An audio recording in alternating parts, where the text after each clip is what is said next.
Morning, everyone. I hope that you are well on this lovely Saturday morning. I hope there's not too many sore heads after what rather kind of boring match last night. So I hope everyone's feeling well this morning. So we have got an absolute bumper event for you today. So this is our first ever TM's collaboration, and it's bringing together the powerhouses of history, geography and RE. So rather than being in competition, where normally I take the mick out of geography for colouring in maps for 2 years at GCSE, we're actually coming together and we're talking about how it is that we can use the strengths of our subject disciplines in order to strengthen our teaching and learning and provide really effective humanities teaching. So as always, this event wouldn't be possible without our sponsors. We've got Wellbe, we've got Pupil Progress, we've got Creative Resources, and we've also got Teachers Love Stationery, who are also going to be issuing some prizes today. So first of all, what we have got today is we have got a couple of messages from our sponsors, and then we'll be going into the first talk, which will be by me, which is preparing to be an NQT humanities teacher or an ITT humanities teacher. So here are just two videos from our sponsors.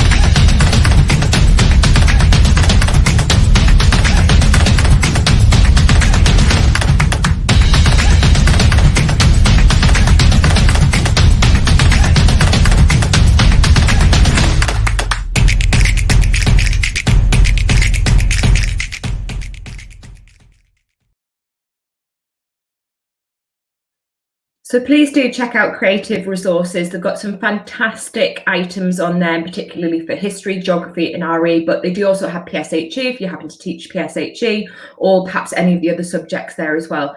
So we do recommend going to their Twitter page. You can find that on our tweets today and find out more about the products that they have.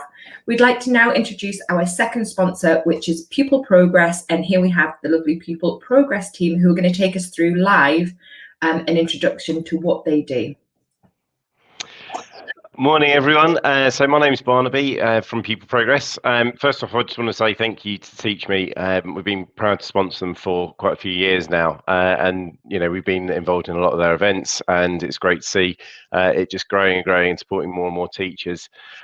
So later on, you're going to hear from one of my colleagues, Andy, who's going to take you through Pupil Progress itself and how you can use the trackers to inform your curriculum delivery and identify key gaps, particularly say with your year 10s, 12s at the moment, and how you can also do that with Key Stage 3. But I just wanted to start off by showing you a couple of free resources that are worth checking out on our site. So if you go to pupilprogress.com, so I should be sharing screen now, you should be able to see here that we've got a resources button up at the top. So this is on pupilprogress.com. If you go to resource download, then you'll see that we've got some exam board specific resources that are available. These include sort of exemplar questions, including a mark scheme, and then responses of different levels so that students can actually see how the language and ways that they may be answering it and where they may not or may be hitting marks, as well as a teacher pack to go along with that to support you. So they're well worth checking out. So as I say, just go on to the resources download, choose your subject or pack that you want to get, and then just fill in your details here and you'll be sent a link to all those resources so you can download those at any time. There's also, that will also give you information about our blogs and webinars that we run. So we also do other training and support events, particularly around assessment and tracking. And there's also blog articles that we write that particularly around sort of what we've been doing on teacher assessed grades for this year, but actually just broadly, more broadly about how you can make your data meaningful and impact in the classroom. And I also just wanted to highlight that we do have a free trial so that you can test out our actual system for yourselves. Currently, we have this as a 1 month free trial, but there's also grant enabled access, which gives you access up until the end of August, which is still available. And again, I think it's a really good opportunity sort of in this last bit of the term, if you're going into final assessments with your year 10s and year 12s particularly, then you can put in your question level analysis exams and exam data, and also share reports with your students as well with all that information. Good luck with the rest of the day. I hope you enjoy it and get a good load of things that you can take on back to your classrooms. Cheers, Alex. Thank you very much for that, Barnaby. That was really, really useful. And I do recommend having a look at their site. And we'll have a live demonstration later on. And I don't know if, like me, you've been in CAG hell for like the past 2 months. Absolutely, people like Pupil Progress are going to be such a valuable resource in terms of kind of profiling, looking at meaningful interventions and how we can support the children to go on and make even better progress. So thank you very much for that. It's really, really useful. And we'll look forward to seeing the demonstration later on. Cheers. Thank you. So I'm going to be up first. I'm not going to do the cringe thing of introducing myself because that would just be awful. I've got a couple of slides on the PowerPoint, but my session is going to be looking at how you can, as an ITT or early careers teacher, prepare to teach humanities. So it might be that when you join a school, you are also teaching RE, and it might not be your specialism. You might be an RE teacher and you're asked to teach some geography. So it's becoming more and more common to have humanities departments, and I'm going to be talking through about how you can prepare if it is that you are in, apparently I know what I'm talking about, we're about to find out, but just how it is that you can prepare for that, because it might be on your training course, whether that be PGC or other provider. It might have been that you've just trained in your subject discipline, and in your placement schools, you've just trained in your subject discipline. So I'm hoping that this will be kind of like a really kind of simple way of how you can approach becoming a humanities teacher. So I apologize now, because this is going to be like watching a nana trying to kind of share her screen. So I apologize now if this is really cringe to watch. So here we go. And again, still like a nana. Scott, can we see the screen? Morning, everyone. Alex, all is good. Thank you. If I could just ask you to hit the, you know, down at the bottom that it says you are presenting your screen, hide this message. If you could just hit the blue. Yeah, there we go. Perfect. Thank and you. then anything positioned down at the bottom we'll be able to see. Have a lovely session. Good morning, everybody, by the way. I hope that you enjoy it. Allsop and Alice Allsop, he'll be hosting the quiz later on, so please do check that out because it's going to be such fun. So yes, apologies for that. It's just I fear that kind of you're on mute situation, which happens every single meeting.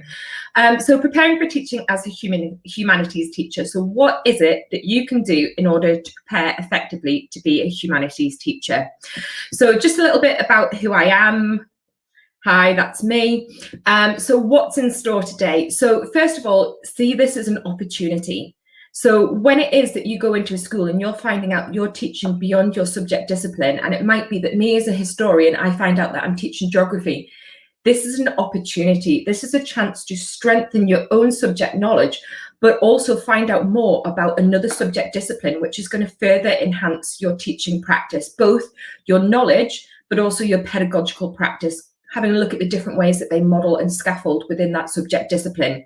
So we're going to be looking at the idea of your subject not being an island. We're going to look at how you can prepare for subject knowledge in other disciplines, subject pedagogical craft, and where to find additional support, and some final tips there as well.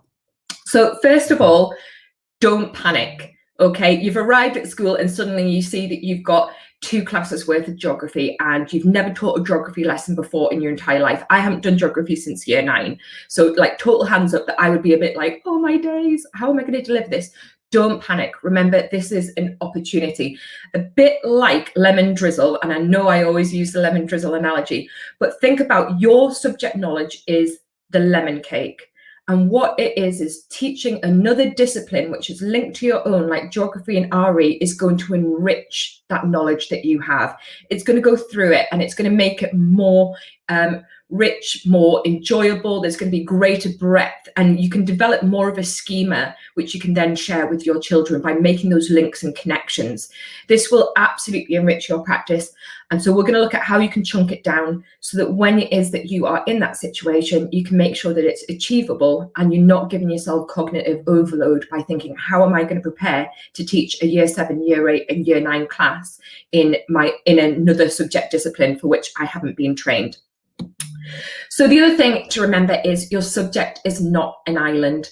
So when it is that we train within our own subject discipline, we are always connected in the wider curriculum to other subjects. So looking at interdisciplinary approaches, the posh word for cross-curricular, there will always be aspects of your discipline which touches upon meaningfully other subjects. So say, for example, if you are someone who works closely with MFL, the Spanish Civil War, that works really, really nicely. The French Revolution, looking at occupied France during 1940.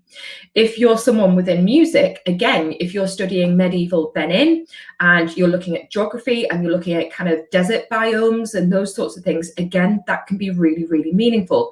Science within history, talking about the history of medicine and the discovery of DNA.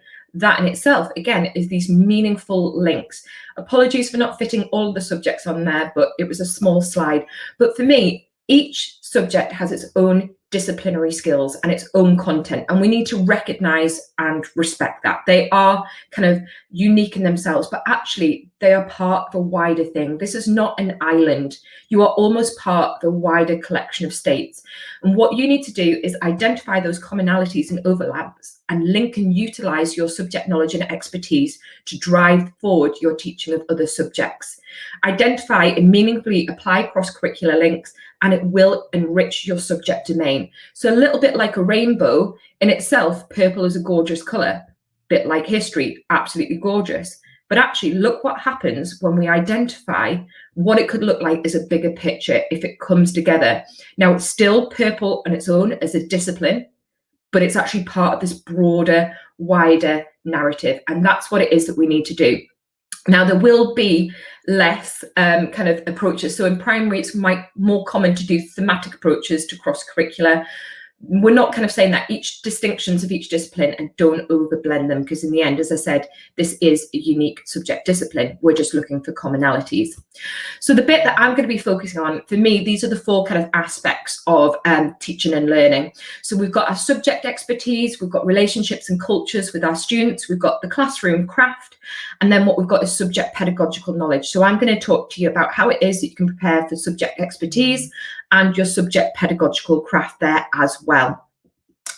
So what we can see here is you will have existing schema and existing foundation knowledge from your own studies. You will have your own subject expertise, cultural capitalism and wider life experience. So it might have been that you've been to a certain country, or you've been to a museum where it had an exhibit on a certain kind of geographical area, or you might have been to kind of a religious shrine, those sorts of things. So with this, you've already got stuff in place, and it's about how you take that and then you use that as your base within which to launch your preparation for these other subjects that you're going to be teaching. So for me, it's about chunking it down. So chunk 1 is go to the heart of that subject discipline and ask them to take you through their departmental vision. What is a geographer? What is an RE specialist? What is an historian? What are those? What are their visions for it? What are the skills that they need to know, the content, the threshold concepts, and have a look through their progression model. And within that, have a look at what does the development of geographical, historical, or religious studies look like over time. Now, it might be that you are only teaching year 7, but you need to know what the end goal is. You can't just kind of look at year 7 in isolation. You must be thinking, this is the base foundation of the progression model. Where are these concepts, this vocabulary and the schema, where is this going to be revisited later on so that I can make those meaningful links in geography year 7 so that come year 10, when they're revisiting this content in a higher depth and level, they've got that base knowledge that you've provided them with. So what I would do is, once I've taken you through the progression model, is audit. What do you know about those areas? Annotate it, but do it generally, okay? Do it generally. So say, for example, here is a progression model in history. And what we can see is throughout each of the modules, we move through the different studies, and this is a progression model where we can see things like we've got things like the Tudors, where we look at trade and exploration, religious power. We've got medicine, which we revisit there. We teach medicine at GCSE. What we've got here is we've got trade and exploration. We've got Elizabeth Tudor that we study as well. What we've got is we've got things such as changes to society and towns, which we compare and contrast with Africa pre-Brenin. We look at empire and how that's evolved from the Tudors. We then look at empire in terms of how that contributes to the First World War. And then what we do is we have a look at the impact of World War, including on the empire forces. And then, so all of this threads through. What you need to do is get a printout of this and just very, very generally add some annotations. So if you are a geographer or an RE specialist, immediately I'd be honing in on the Holocaust. As an RE teacher, I'd be thinking, well, actually, what do I know about the Holocaust that I can bring to these lessons? What schema do I already have that means that when I'm teaching this lesson, I've got that base knowledge from which I can do my wider reading in a historical sense, because it's a history lesson, it's not an RE lesson. But what do I already know about that? And that should be really reassuring to you that you've already got that base knowledge. If you go down to the Tudors, again, when we're looking at the Reformation, you will have, as an RE teacher, an understanding of Catholicism, Protestantism, and within the Silk Roads, you will have an understanding of the Islamic world.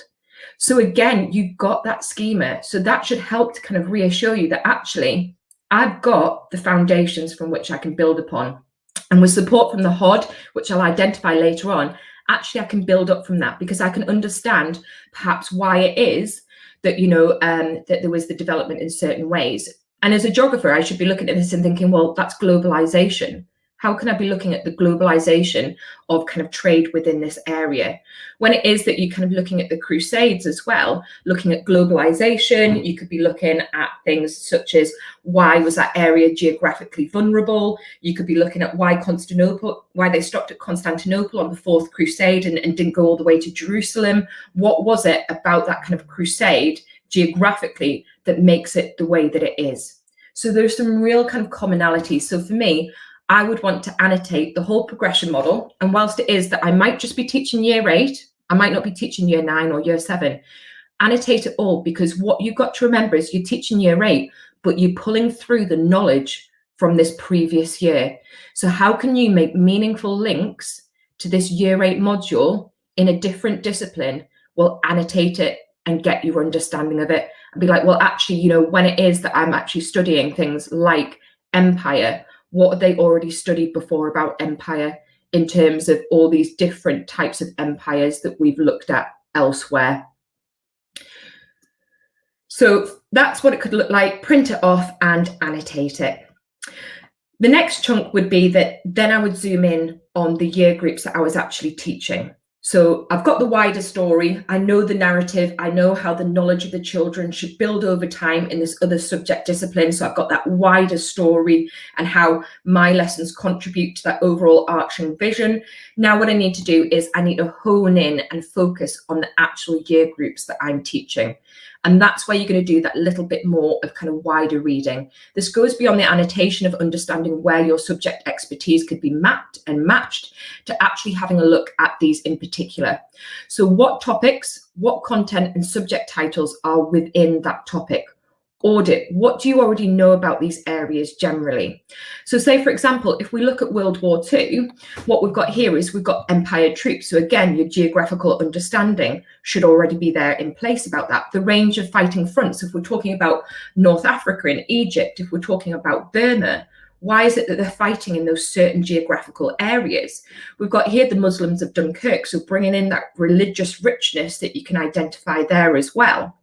And also, just looking at one particular example, if you're teaching the dropping of the atomic bomb and you're a geographer or you're an RE teacher, well, actually, this is your chance to pull upon some threads, because actually Japanese Shintoism, Buddhism as part of Japanese towards World War II. So Shintoism was very, very much linked, their religion, towards nationalism, and it helps us to understand their mentality during World War II. And therefore you can pull upon that thread and talk about how that was part of the kind of culture that Japan had in terms of not surrendering. Also, in terms of a geography teacher, you could talk about why Hiroshima and Nagasaki were chosen as locations. So they'd not been bombed before, they had military bases, they were industrial areas, and actually they were 3 kilometers wide as well. And what that would give the opportunity to do is have a look at how that would impact upon civilians in this built up area.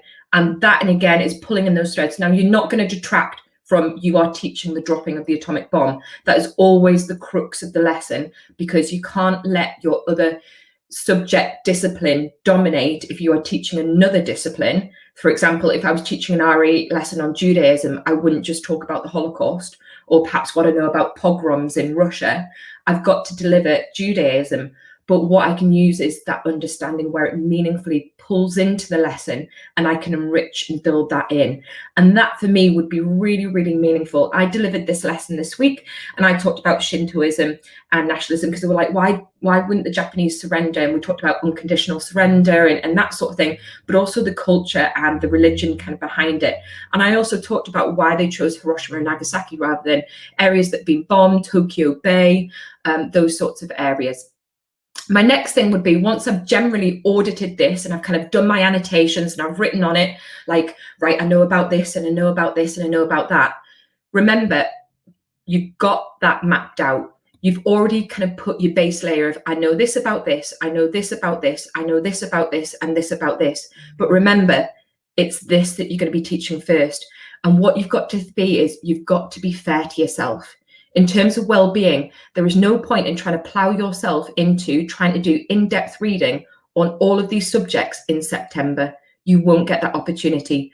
What you need to do is you need to hone in on module 1, your primary focus, and know that you've got that audited in place in terms of what you know, but also what you need to know in terms of a subject knowledge plan.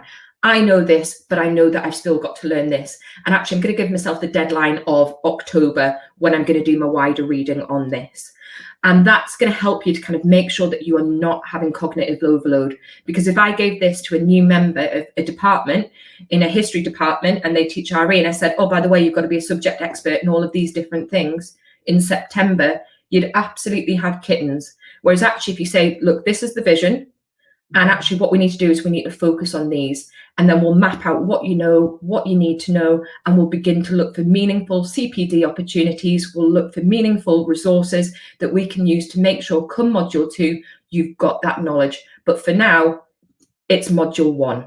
Let's kind of get that nailed, and let's get you kind of confident and raring to go with this one.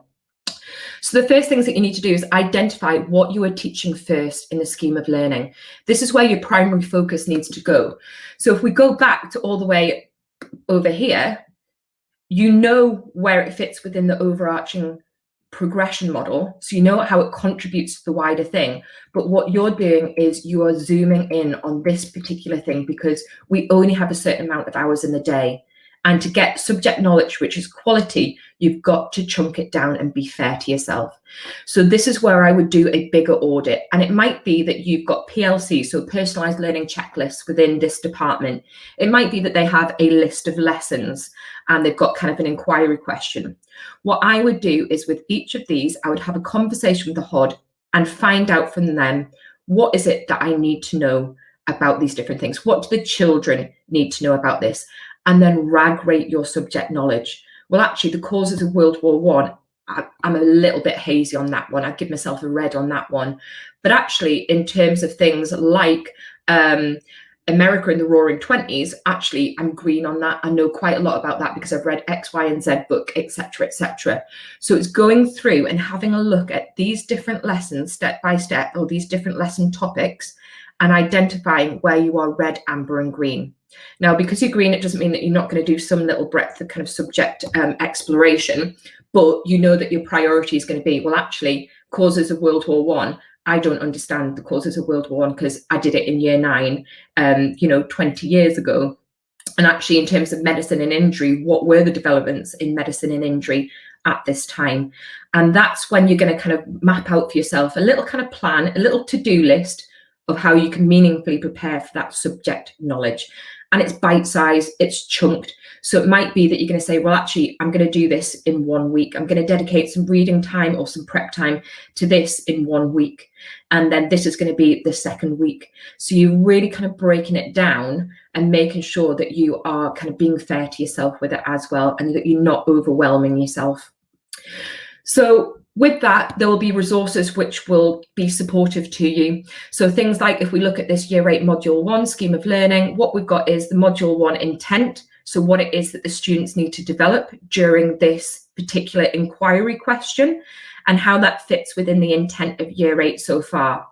And within this, it is that we've identified from Year 7, it's Silk Roads that you need to know about. You need to know about Christian religion, and you need to know about Islamic religion. So that's why I was saying about it's important to know that wider journey. So when you're delivering Ben-In lesson 1, you can pull through those things, and the HOD will support you with that.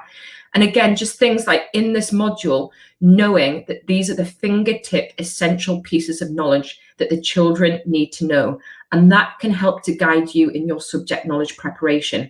I need to do research on each of these different areas if I don't know about them in the depth that I feel comfortable.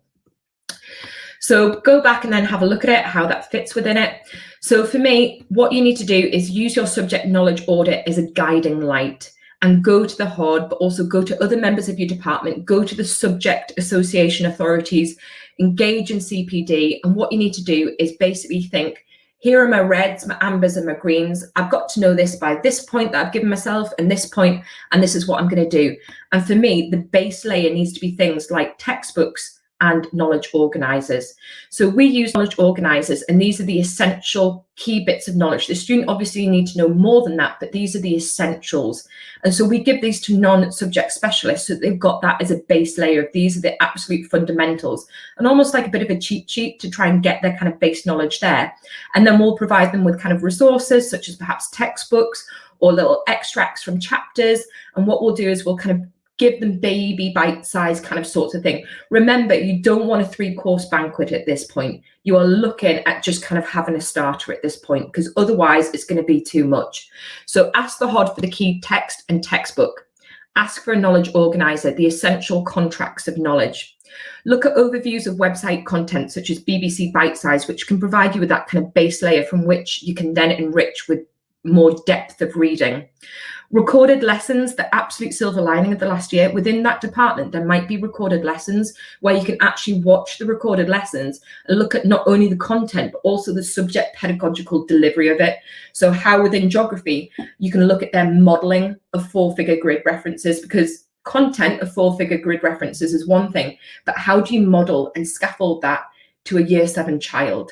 And so those videos can be really, really useful.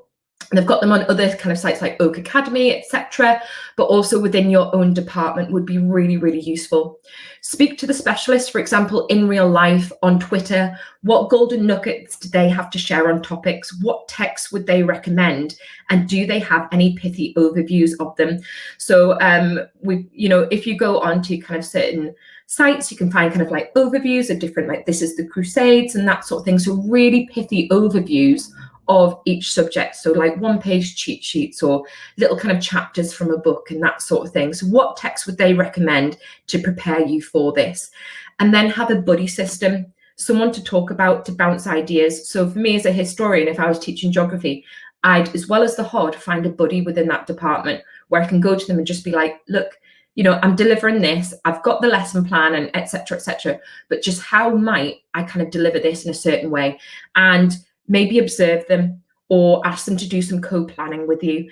It's those sorts of opportunities where you can talk to them, you can bounce ideas, they can encourage wider reading, they can invite you along to CPD that perhaps they're aware of that you've not spotted, and also how to teach specific topics such as slavery. So say, for example, using the term enslaved Africans rather than African slaves. And it's those sorts of things which might not be obvious within textbooks, but actually that buddy system can help you to meaningfully use correct language and teach the content in really high impact, effective ways. One thing to say is they will also be useful in helping you to avoid seeing things from your own subject specialism lens and narrowing the content to that. So as I mentioned, if it was that I was teaching Judaism, that I'm not narrowing it to what I know from history about Jewish culture or religion and ethnicity, and making sure, for example, if it is that I am teaching about desert biomes, that I'm not just honing in on the Silk Roads and Benin and other countries such as that. So it's making sure that whilst I'm using it to enrich what I'm delivering, I'm not allowing it to dominate, because the content of the subject that I am teaching needs to always be at the forefront and the primary focus. So say, for example, you've got the Japan unit, geography teacher, try to avoid, perhaps if it was me, an historian, if I was teaching about Japan, physical geography, try to avoid an over-focus on World War II. Remember, this is a small part of a large topic, and don't narrow it down to your subject specialism. And just like the example before, again, with Shintoism, don't just narrow it down to, well, do you know in Japan, like X, Y, and Z, and then just focus in on that aspect of their kind of whole presence in the world, because there's so much more to talk about in terms of volcanoes and earthquakes and all those other lovely geography things there as well. So there will obviously be points where you can, as I've identified, look at these different things. So I've had a look at different geography and RE topics. So when you're doing geography, when you're studying desert biomes, you could look at Silk Roads, African medieval kingdoms. Within that, you could look at nomadic lifestyles, such as the Bedouin trial. You've also got classification of crime in geography, which fits perfectly with crime and punishment, GCSE, or you might study kind of crime within your year 7 to 9. And RE, the morality of crime, well, actually, is it okay to steal if you're starving? So there's all those different aspects that you can pull in. Geography looks at standard of living. I don't know about you, but when I teach Nazi Germany and I talk about the standard of living, did that improve in the 1920s? It's like tumbleweed is going across and they glaze over. They don't understand perhaps what that is. So I use a Freya model to introduce it, but actually I make that link to geography teaching and say, well, actually, do you remember in geography when you looked at education as an indicator and mortality? Those are different things. So, if I was a geographer teaching that standards of living lesson to a GCSE class, that's where I'd come into my own and be like, yes, this is where I can meaningfully pull this through so that these children grasp that. And again, with globalization, you've got the Crusades, you've got the Silk Roads, the Age of Exploration, the history of medicine. And then within RE, you've got things like art. So how religion is demonstrated through art. So you could look at stained glass windows. There's plenty of those that you could discuss within history. Look at things like the crucifix controversy, if you're looking at kind of symbols of piety. The increase in mosques, so looking at multiculturalism within Britain within the 1960s. That is a history topic, but you've got religion coming in there, but also geography. So how it is that urban areas are changing to reflect this increasing multiculturalism. So there's lots of different things that you can pull upon, but remember, don't go too far. You are teaching that subject that you are timetabled to teach at that time. Okay, there are other tools which might be available within your department to use. So as I said, it might be that they've got PLC, so personalized learning checklists, where it is that they've got kind of a list of the different lessons, and then also just kind of these little kind of key skill overviews things. So what are interpretations, what are sources, explanation and analysis, and the marking codes. And then also I've been leading on creating these, which are digging deeper sheets. So how it is that we can engage them in wider independent study on these different topics. So things like looking at the music, looking at the art. And again, you can use those to kind of make links across your discipline areas. It's not just the content that you need to kind of prepare for, it's also the subject pedagogical craft. Because as we know, it's not just like you can get an academic from a university into a classroom with bottom set year 9 and they can, translate what they know to them in a meaningful way that they understand, that they get. It's how we break it down, it's how we model it, it's how we scaffold it, it's how we engage them in the material through the narratives that we have carefully selected from that domain. And so with the subject pedagogical craft, this is where you've got to kind of look at, well, I know that they need to learn 4-figure grid references, and that's the content, but how do I deliver that to a child so that they understand it? And things like propaganda posters in history. Now, you will know the content of rationing and the home front, but how do you get a child to deconstruct a source, to be able to look at how reliable it is, how useful it is, to make meaningful inferences about it, to know the background behind it in terms of, well, actually the reason why it's lost its colour is because in 1917 there was, reducing amounts of ink and those sorts of things, and pick out the little nuances that you can see in the background and to make sure that they don't develop misconceptions. So subject knowledge, become subject pedagogical crafts. So the difference between having a degree in history, geography, and RE and being a teacher of one of those subjects is how that amazing subject knowledge can be taught in a way, in a range that students can grasp it, be engaged, and make progress. And this is where, again, watching those kind of recorded lessons that might be within your department. Oak Academy also has some great examples there. Observe in school, all levels, including ITT, all the way through different levels of experience. Look at their questioning, look at how they use retrieval. Now, it might be that there are commonalities in terms of retrieval grids, Kate Jones, but actually, how is that used to pull out the knowledge in geography? Modelling and scaffolding, and also having a look at subject-specific CPD as well, and how you can engage with those. Co-planning is always going to be useful. Practice, you can record yourself doing it, absolutely cringe, but it works. You can create little scripts for yourself as well in terms of, this is how I'm going to do X, Y, and Z, and always reflect once taught. Kind of think, right, okay, so that was my first time delivering source analysis. How did that go? What do I think worked? What can I kind of go and speak to someone about and be like, how could I do that little bit better? And go to them and have a peer to drop in and say that buddy system is going to be so important. So there will, as I said, be subject craft commonalities there. So it might be that within literacy, the mantra of we are all teachers of literacy. So it might be that, that there are common things like the use of Freya models across the 3 different subject areas. It might be that you are using directed reading, kernel sentences, and subject paragraph outlines. So there could be subject craft commonalities. It might be that we've got kind of retrieval grids. So Kate Jones's example here, you might have that in RE, geography, and history. But remember, whilst it is that it's common, you've got to make sure that what you are drawing out of it links to the prior knowledge of that subject discipline. So say, for example, what we've got here is we've got the introduction to dictators. It might be that I am talking about Hitler, and I might make links to kind of geography. I might make links to World War I and why there was anti-Treaty of Versailles sentiment, how Hitler taps into it. I need to be able to draw that into my subject knowledge and take that forward. So it's not just pub quiz knowledge where they can rote reply, oh, it's this person, 1066, whatever. They can actually meaningfully apply it. And that goes from pub quiz knowledge. I can blanket repeat something to actually I can explain, well, why was it therefore that people voted for Hitler? Tell me about that in more depth. What else did he use? Well, there was propaganda and that sort of thing.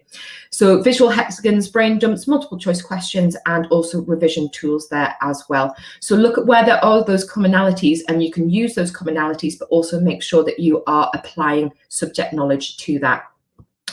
So 2 slides left that I will lead you on is embrace and explore the wider communities. They are absolutely top spot. And I know I'm completely biased, but TMIcons is like a one-stop shop for things to go to in terms of subject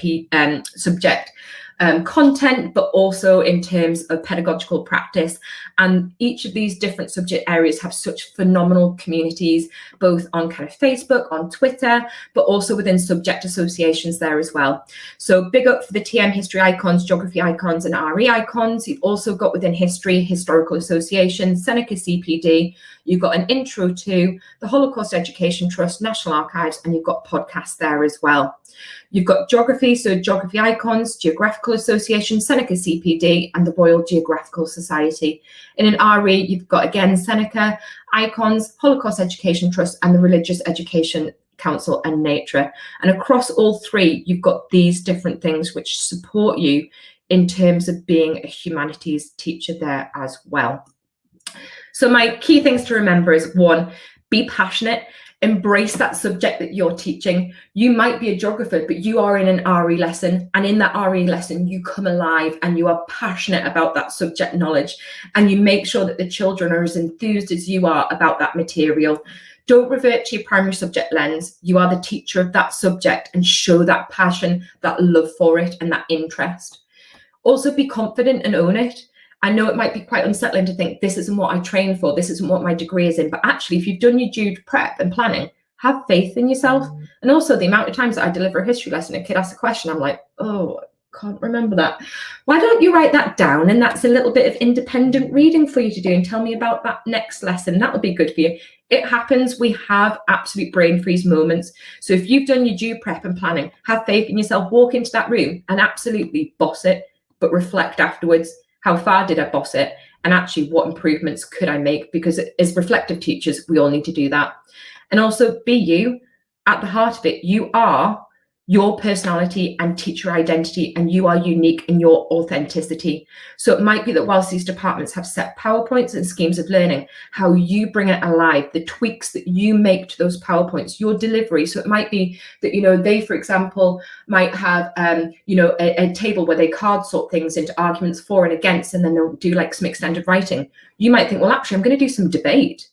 Bring it alive. You are a unique person with your own personality. Take what's planned and put you in it, and make sure that you are being authentic with that. And don't just think, I've got to deliver these verbatim, wrote, no changes to that at all. It's your voice and your delivery. And the children, as much as they're enthused in the subject, is buying into you as well. And you need to get them to buy into you. So that's over and out from me.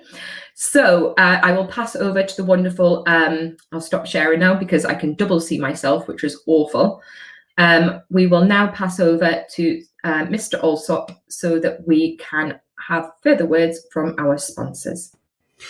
Thanks very much, Alex. Yeah, we're going to be seeing some of our sponsors delivering some live sessions in a moment. We're just waiting for Teachers Love Stationery to come and join us. But you'll have seen a little bit earlier that we get support from Creative Resources. And we're also going to be introducing another sponsor who's been with us across a whole load of different subjects. They are Wellbe. So settle in and take a look at these short clips.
A third of new teachers leave within 5 years. School recruitment targets missed since 2012. UK teacher job satisfaction among the lowest globally, and stress and mental ill health is the #1 cause of long-term absence. And all this was before the impact, uncertainty, anxiety and added workload from COVID-19. There is a solution that will help you solve these problems and effectively tackle the causes of poor staff well-being. Introducing Wellbe. Wellbe follows an evidence-built process, which means you can easily assess the current well-being of your staff, know what to focus on for the biggest impact, track progress and capture ongoing staff feedback. As a result, your school will keep more of its staff who are happier and more engaged, improve student outcomes, and likely save £20,000 to over £100,000 annually. 12 months of Wellbe includes an online survey, detailed report with benchmarks and recommended actions, anonymous feedback tool, resources and ongoing remote support to simplify and speed up your journey and deliver the outcomes you need. All with a money-back guarantee. Schools we work with have found this transformational. To book your free demonstration or to find out more, get in touch today.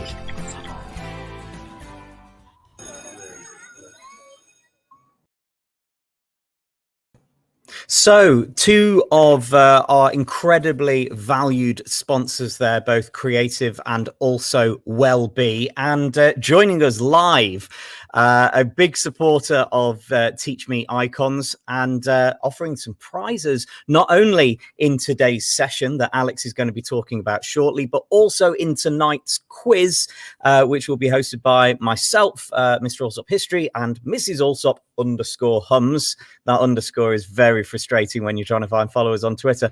But yeah, we've got some prizes from Teachers Love Stationery a little bit later as well. Good morning, Sabrina. How are you doing? Good morning. Fine, thank you, Scott. How are you? Doing very, very well. Thank you very much. I will disappear off this screen and you can talk about what you do. Lovely. Thank you very much. Hi, everyone. My name's Sabrina, and I'm the co-founder and co-owner at teacherslovestationery.club, along with my husband.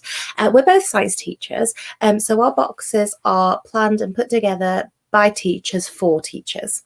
So just to give you a bit of background, my husband and I actually subscribe to boxes ourselves, and it's really fun getting them through the post. It's like a little present to yourself. I get one with Japanese snacks in, and we get one with gin in as well. And I really love stationery, and I was trying to look for a box that would be appropriate for teachers to use.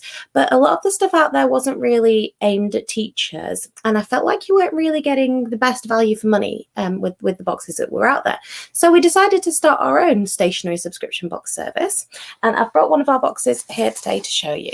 This is the box from May, and the theme for that month was sweet treats, and every month our box has a different theme. As you can see, it's roughly A4 size, and it's very narrow. It's about 20 millimeters or so. So it will just fit through your letterbox. So if you're at work, when your box arrives, you don't have to worry about missing it and getting one of those annoying sorry you were out cards. So here we go. This is the sweet treats box from May. And for that month, the box contained some dessert style stickers. There's some images of some of the stickers that were in there, which are great. Kids love getting those as reward stickers. Mine always stick them on the front of their exercise books. A pack of sweet treats themed macaron sticky notes. Some refer a friend cards. So if you are a subscriber, you can refer your friends and you each get £2 off your account. So nice little saving there for both you and your friend. Some macaron washi tape, some Faber-Castell branded highlighters in colours that match the theme of the box, a set of 4 erasable pens. So I like these for my planner because, you know, things change and you plan your lesson and then you have to move it to another day. So 4 erasable pens.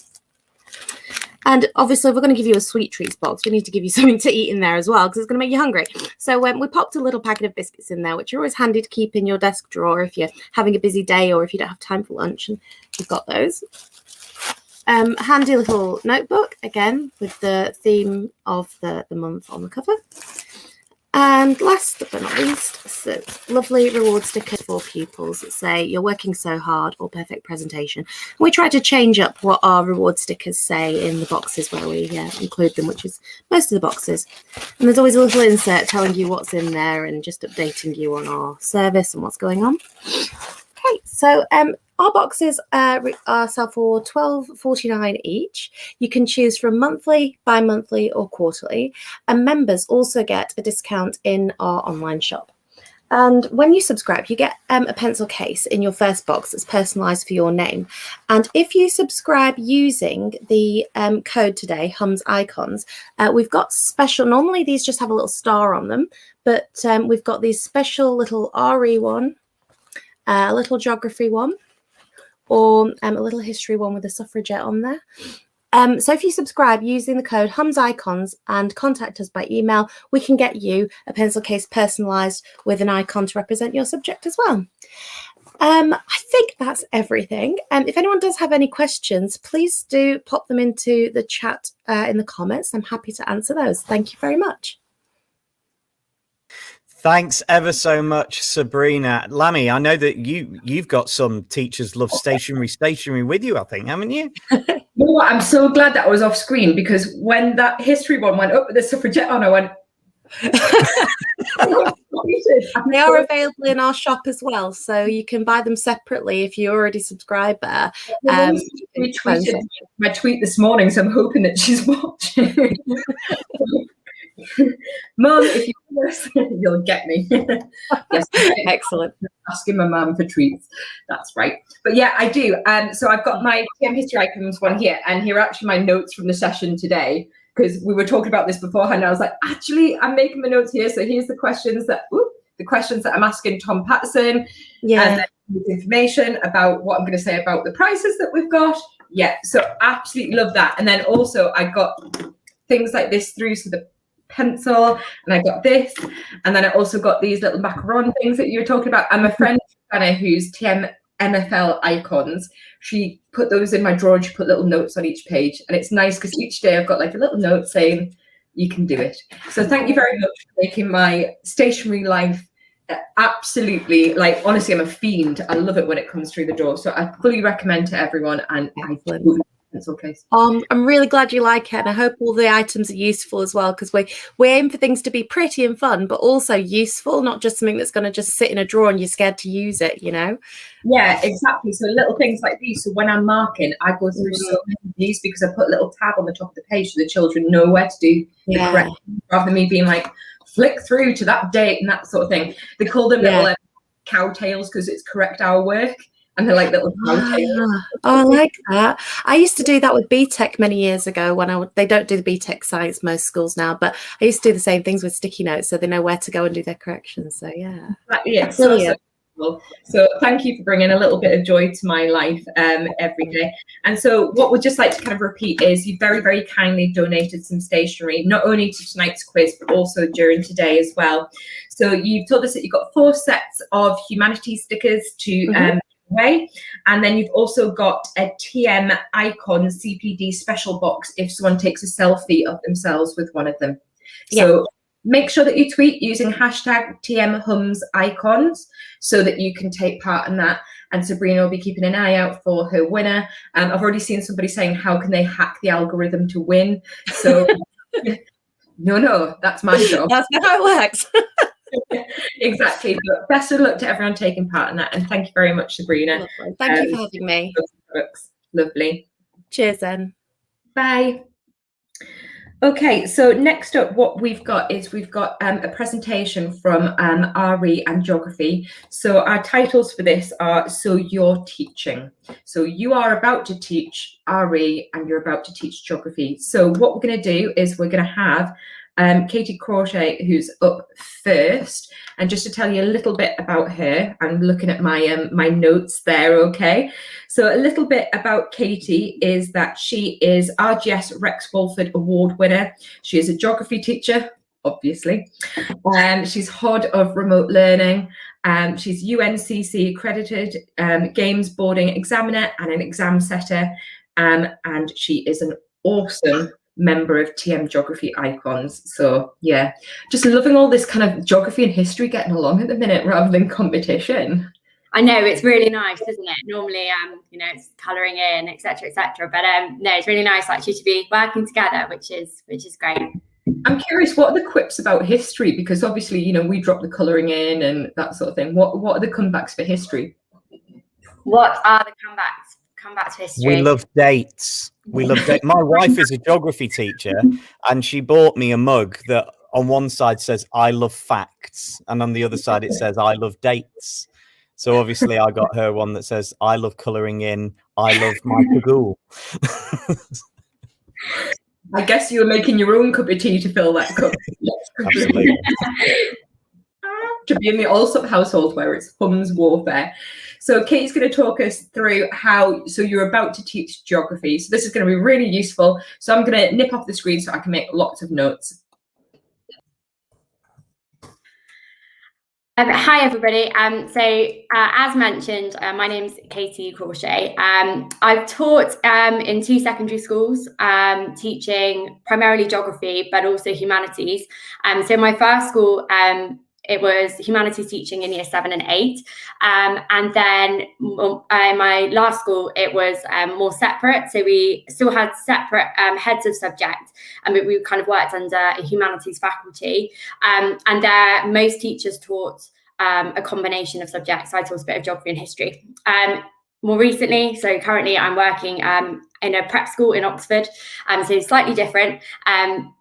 always teaching geography, but I work with a number of non-specialists who help us in geography, and I also see it from a different perspective because I now have to do things like coach games, so I completely understand where everyone's coming from when they're kind of being asked to teach subjects that are not their specialism. So in terms of thinking a little bit about my presentation, so today what I'm going to do is I'm just going to talk to you a little bit about kind of why I love geography. I'm then going to spend a little bit of time talking through some tips for inside the classroom, and then also a little bit for kind of outside the classroom, and what you can do to hopefully develop your practice and also to benefit children. So in terms of thinking a little bit about my experiences, I put on this slide a picture of a castle, and that castle to me just represents my experiences of humanities teaching. I remember I was a fresh-faced NQT, and I was employed as a teacher of geography, and I had history on my timetable, and I hadn't done history since leaving school myself. So for me, I was a bit like, oh my gosh, I've got so much on my plate. I'm learning how to manage a classroom, and I've got some history to do. And midway through the year, they were learning about castles, and there was a castles project. And one of the children brought in this most amazing castle. You can see here it had lights on it, etc., etc. And everyone just suddenly assumed in the school, they were like, oh my gosh, Katie's her teacher. She must be an amazing history teacher. And I was kind of there thinking, actually, I'm really unsure. I'm not, 100% on my subject knowledge. I'm still learning how to manage a classroom. And I just put that there to kind of emphasize that we've all been in that boat at some point. So if you're sat there thinking, I'm not very confident teaching other subjects, etc., we have all been there. So please be assured, it's a steep learning curve, but it is possible. Now, in terms of thinking about geography, I think it's really easy for subject specialists to think about why they love their subject. But actually, for you, even as a non-specialist, to the children, you are their geography teacher. And therefore, it's really important to get an appreciation for the subject. You may not love geography as much as I do, and that's absolutely fine. But it is important that you can convey a passion for the subject, so the children have that as well. Now, in terms of why I love geography, I instantly remember the lesson in Year 7. I had the stereotypical Mr. Jones as my geography teacher. And I just remember that first lesson just thinking, oh my gosh, this is amazing. And partly because of him, and partly just because we were learning about what's going on around us. I also think kind of geography sings to a lot of us because of its kind of idea that you can make a difference, that you can improve the world in some way, which I think is really, really important. And I think lots of children also want to help improve the world and make things better, even on the smallest scale. Beyond that, I think it's the breadth of the subject. For lots of people, and I'm sure many of you watching are in the same boat, it was kind of a choice between geography and history, or history and RE, or RE and geography, when you're coming to select your degrees, etc. And I had that as well. And I think geography just fits in really nicely with a range of other subjects. And I think it's important to note here, it also fits in with science. So it's not necessarily just fitting in with the humanities. Geography does have its place and fits in to pretty much every subject taught in schools. Now, in terms of thinking a little bit about what's going on in geography, this love of geography is catching, which is a great thing. We have seen a noticeable uptake in Key Stage 4 at GCSE, and that's because of the hard work of humanities teachers like you. So at the moment, around half of our GCSE candidates will take geography, partly because of the EBAC, and that's why numbers have increased, but also because I think of the kind of changing dynamic of things like climate change and the increasing prominence of geography in the news and in current affairs and in politics. Now, in terms of my presentation, as I've said, we're just going to focus a little bit on what geography is to start with. So this has been documented quite a lot. Mark Enser wrote about it in Making Every Geography Lesson Count. And what does geography actually mean? And it means essentially writing about the earth. Okay, so here we're thinking about both human and physical geography, and essentially educating young people about what's going on around them. Okay, now in terms of the importance of geography, it is essentially the key to our planet. We're educating people about what's going on around them, and therefore it is a huge responsibility for children to understand the world, so they can go out in it and be responsible citizens. Now, interestingly, actually, geography has been quite overlooked. And when we talk about things going on in the world, particularly thinking about current affairs or in history, actually, geography isn't largely mentioned for some of the reasons of why things have happened in the past. For example, you can look at Prisoners of Geography, a great book, and in that book they talk about why, say, China and India, for example, haven't had a major conflict, despite being two of the most powerful nations on the planet, and that's because of its geography. And therefore, actually being able to educate people about why the world is as it is, because of the geography, and particularly the physical geography, it's really important. Now, despite geography being so important, actually the time spent on geography, particularly in primary, is limited. So roughly, as an Ofsted estimation, about 4% of teaching time is spent on geography in primary schools, and that puts it in 10th place out of 12 subjects. And that's something to really bear in mind, that if you're teaching year 7 geography, children actually may not have been exposed to that much geography. And that's for a number of reasons, but mainly because there's a lack of specialist geography teachers in primary schools.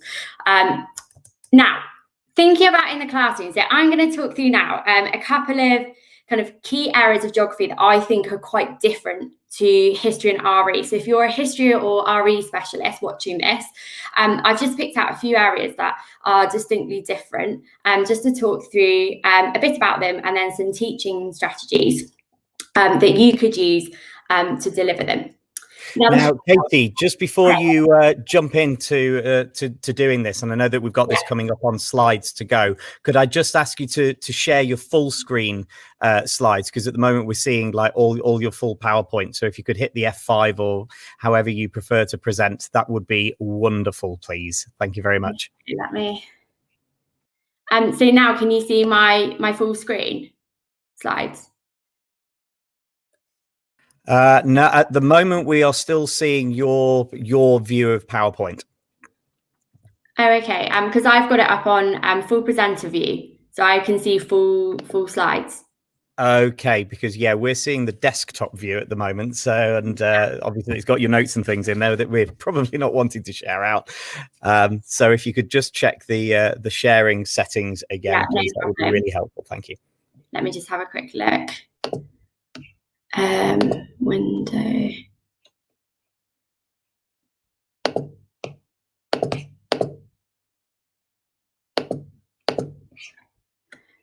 And if now I go into presenter view, is that clicking? No, we're still seeing the desktop view at the moment. I think that you possibly, unless you're on a 2-screen setup, then probably presenter view isn't going to work.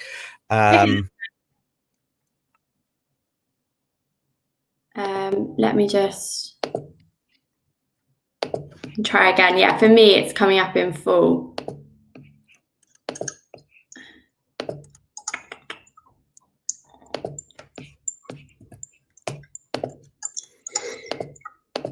Just have a look.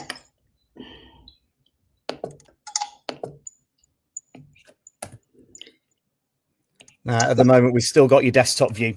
That's what we're seeing at the moment. I'm not getting the full thing through. So maybe for this session, it might be since unable to get that to work properly. Maybe if you just sort of shrink over the windows at the side and possibly drop down the notes so that we can at least see larger versions of the slides. Yeah, no, that's absolutely fine. Sorry, everybody.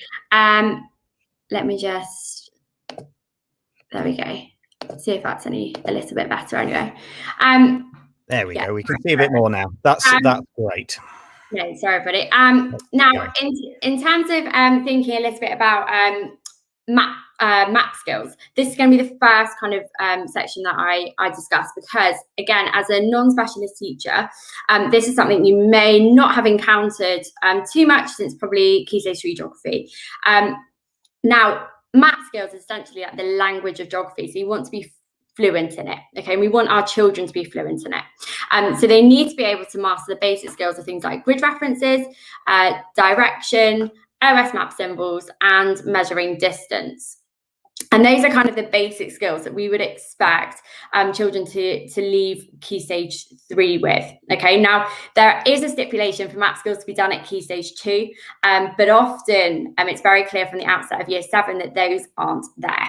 Now, in terms of how to master the basics, for grid references, the best way to introduce those would be to link them to coordinates, as they do in maths, because they're very used to reading coordinates in maths, so you can tie that in. And there's also some great things like Pac-Men, which have become quite popular, so lining a Pac-Man up with the grid lines to help children master six-figure grid references, and also obviously that common along the corridor and up the stairs.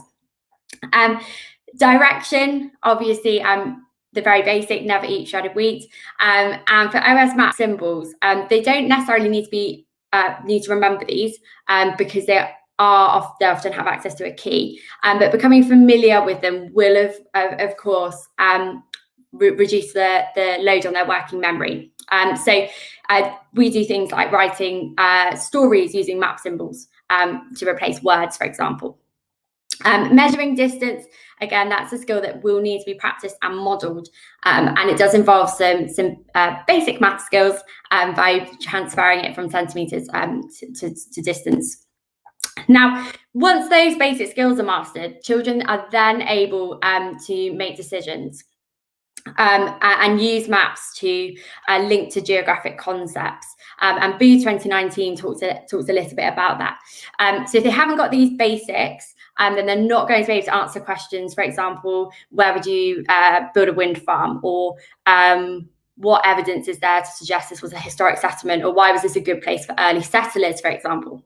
Now, another really big part of map skills is GIS. Now, GIS has actually been mandated on the curriculum since 2007. But its coverage is patchy. I don't remember doing any GIS at school myself. The first time I encountered it was at university, and I was at school in 2007. So for lots of children, they're not actually encountering GIS. There are some schools that, particularly that I work with, that do have GIS departments. So there is some really good practice out there, and teachers are encouragingly kind of using it. Now, in terms of being a non-specialist, GIS might be something you've never even heard of, and it essentially stands for Geographic Information Systems, and it allows us to map data. So we're able to map data onto maps, and then we're able to analyze trends and analyze data spatially. Now, clearly, most non-specialist teachers teaching geography are teaching in Key Stage 3. There is, however, still about 20%, so 80% of GCSE is taught by specialists, and 20% is taught by non-specialists. Now, in terms of Key Stage 3 Digimaps use, we have started to build in at my school the use of Digimaps for schools, which is kind of the most basic platform for GIS, and is certainly something I would invest in if I was working in a geography department or involved in a geography department.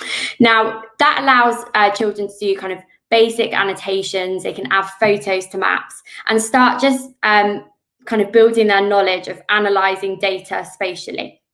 Now, if you don't have access to Digimaps or that technology, again, plotting data can be done off the computer. It's not quite GIS, but it's as close as we can get.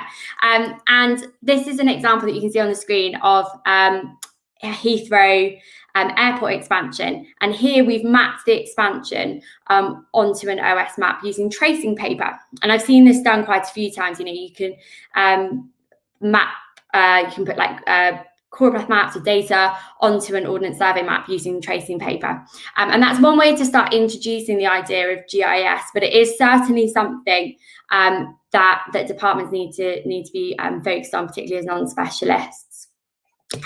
Now, thinking about location knowledge, this is one of the areas that I have definitely started to really focus on since moving away from the national curriculum, which I no longer teach, instead teaching the common entrance syllabus.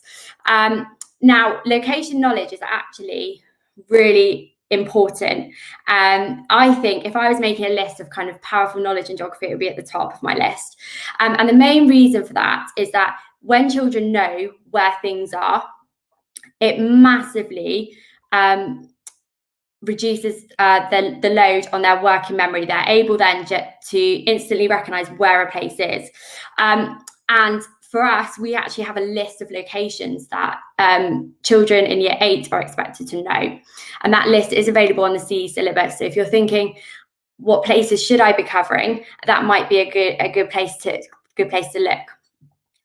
This ranges from cities, countries, to physical features, and obviously the basics of continents and oceans.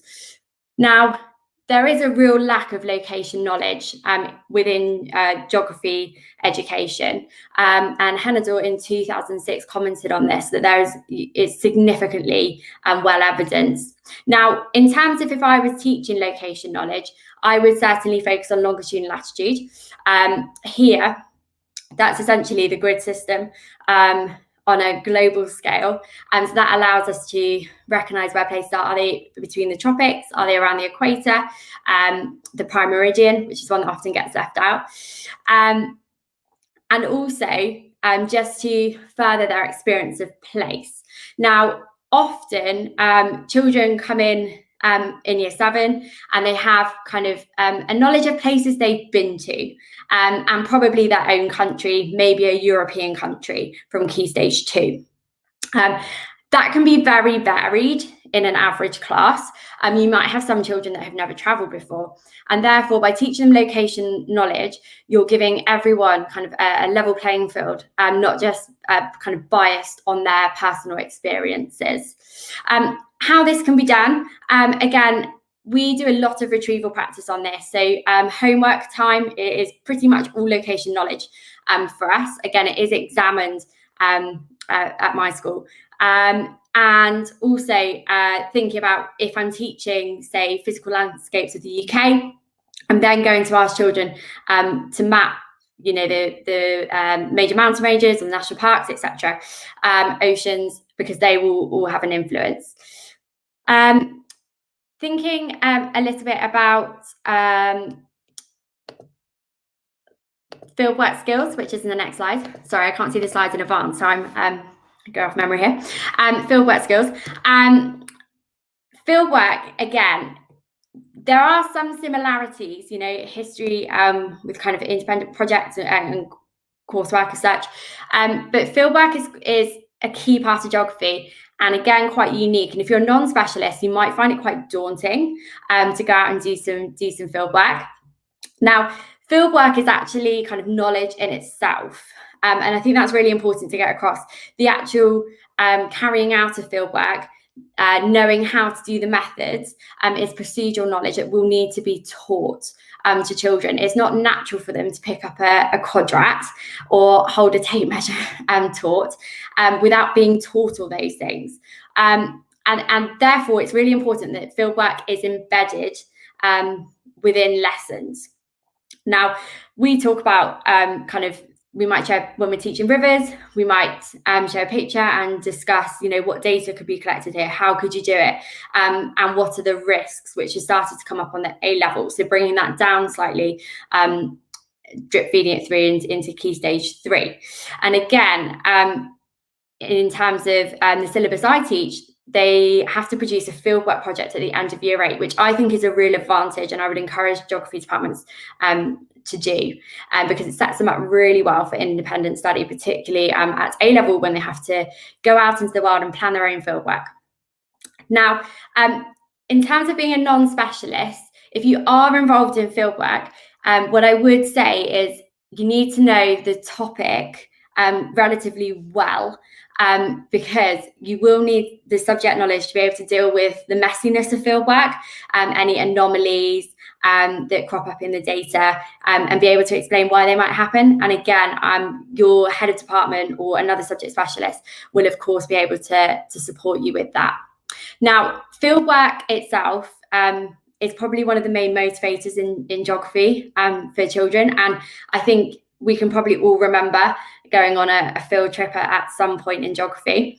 Now, a field trip is when you're kind of out of school, but as a non-specialist, you can also do field work on the school site. And this doesn't have to be overly complex. For example, we start in year 5 with sensory field work, so things like smelly cocktails. And then we kind of go up to do things like traffic counts just outside the school, and then microclimates investigations in year 8, and then finally a significant kind of field trip that the children go out on and collect their own data independently. So we're constantly kind of embedding it in the curriculum. And again, your head of department will be able to support you through the fieldwork process of collecting data and doing a methodology, analysis, and an evaluation or conclusion. Can I have the next slide, please? I feel like I'm at the briefing. Thank you. So case studies. Another area of geography, and all of these subjects will use examples. Case studies are very similar in geography, and they're there to illustrate some content. But a word of caution kind of for non-specialists is just to make sure you plan them with purpose. I think it's really tempting, and I've done it so many times. There's been a really good documentary, or there's a current affairs or some geography in the news, or it's the football. And you suddenly think, I'm going to plan a geography lesson on that because it's somewhere else, or because it involves a few countries. There is definitely a need to be current in geography. But if you do start adding in various case studies, you're probably displacing something else in your schemes of work. So I would just say be really careful with the examples you use. And your subject leader, your head of department will have, and the team around them will have spent quite a lot of time choosing their case studies and selecting them. So do be careful with kind of, I've seen this on the news, let's have a whole lesson on this. It may seem like a great thing because it's very current and popular, etc. But actually, you're probably displacing something else that's equally important. The other thing to just bear in mind with case studies is often, if you only talk about that place once, you're kind of reducing that place to that event. So for example, we teach flooding in Kerala.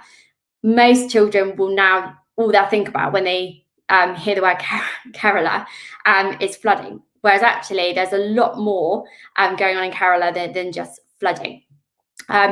It's the same when we study Kenya. They have and we or Rio, and we look at favelas, and that's all they then associate Rio with. Actually, there's a lot more to a place than that. So when you are delivering a lesson on a case study, do try and think about the background or any other information that the children need to know about that place. And of course, try and embed your case study so you can go back to them. So for example, you might look at Iceland in development as a very developed country, a very happy country, has a great quality of life. And then you might then look at Iceland as your example of a volcano. And therefore, the children already have some background knowledge on Iceland. They don't just associate it with Eyjafjallajökull, which is often what happens. So make sure that you're kind of thinking about case studies, embedding them, and not just associating that place with that event. And Marston's talk about this a lot, that often with case studies, we can lose the geography. So do think about the geography that's involved. Can I have the next slide, please?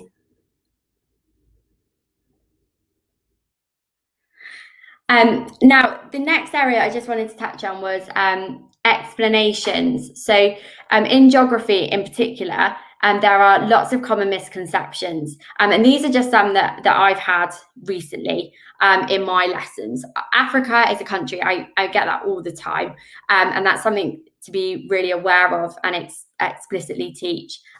We get comments about migration only being one way. There are 2 Pacific Oceans because of a flat map. Rivers flow fastest in the upper course. All countries in Africa are poor, which is obviously not the case. And the idea that people can just move, therefore, you know, any discussions about migration, I always get, why don't they just move? Now, it's really important that before you teach something, and this was kind of mentioned earlier, that you sit down with either a geography specialist or the head of department and just discuss what misconceptions might come up. Some of them are really obvious, like to do with Africa as a country, but things like rivers flow fast in the upper course, and actually talk through the geography behind that and why, for example, rivers aren't fastest in the upper course. And so I recommend definitely sitting down before you teach a scheme of work and just think about those common misconceptions and how they can be addressed with the children. Now, in terms of how these can be addressed, obviously, in your explanations, that's really important. There have been some displays with Speak Like a Geographer addressing misconceptions more widely around the school. So those are all ways that you can hopefully avoid children picking up any misconceptions, which often just come from their personal experiences or daily life. Now, the next thing I just want to touch on is booklets. Now, as a humanities teacher myself, in terms of children's practice and also my personal practice, I absolutely love booklets. And the departments I've worked in, they've been a real advantage. And I would say if you are working in the humanities department and your school is open to using booklets, they've been a massive help for me personally. When I was teaching history, I was able to focus more on my explanations, modelling the more important things than thinking, oh my gosh, how shall I put that on a worksheet? Or, you know, I need to print X, Y, Z. And in your booklets, you can obviously build in questions as well. So things like fertile questions in geography, which are really important for developing inquiry skills, as well as literacy, things like key terms, which are obviously super important. Can I have the next slide, please? Just conscious of time.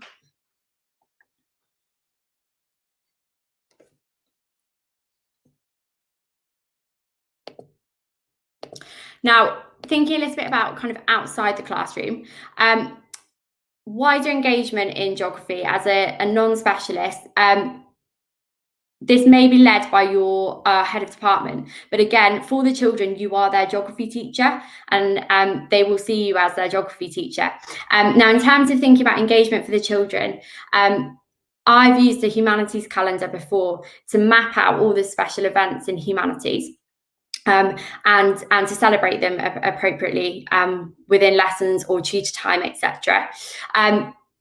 In geography, I've also developed GeogrBox, which again encourages just wider reading and watching of geography outside the classroom. There have also been some amazing challenge sheets, particularly during lockdown, having a bookshelf in your classroom with some geography reading, and also encouraging engagement with organisations, subject organisations such as the RGS and the Royal Geographical Society. And they are currently running a Young Geographer of the Year award, which you might be able to get some of your classes involved in.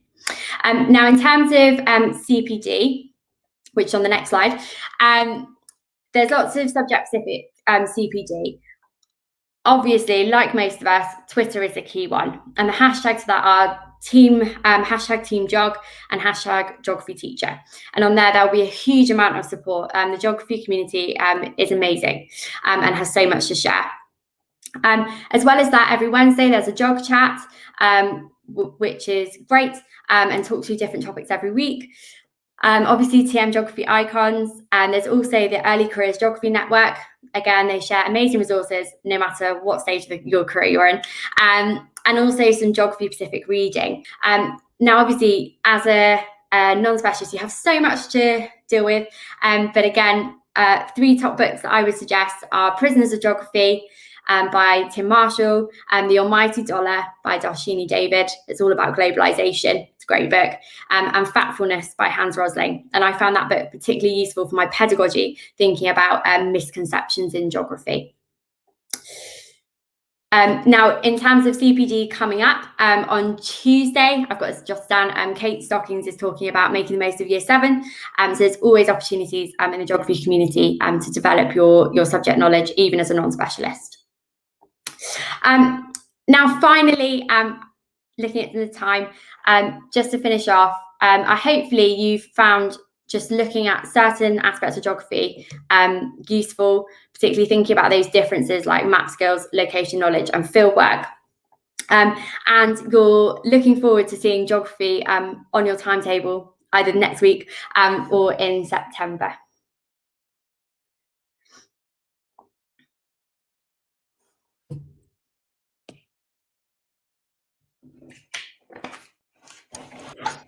Excellent. Thank you so much, Katie. And thanks also for bearing with us as we were trying to sort out all these screen sharing issues. Who would have thought that 18 months into lockdown and remote teaching, we're still fighting with technology, but that is the nature of the beast, unfortunately. Alex, do you want to introduce Claire?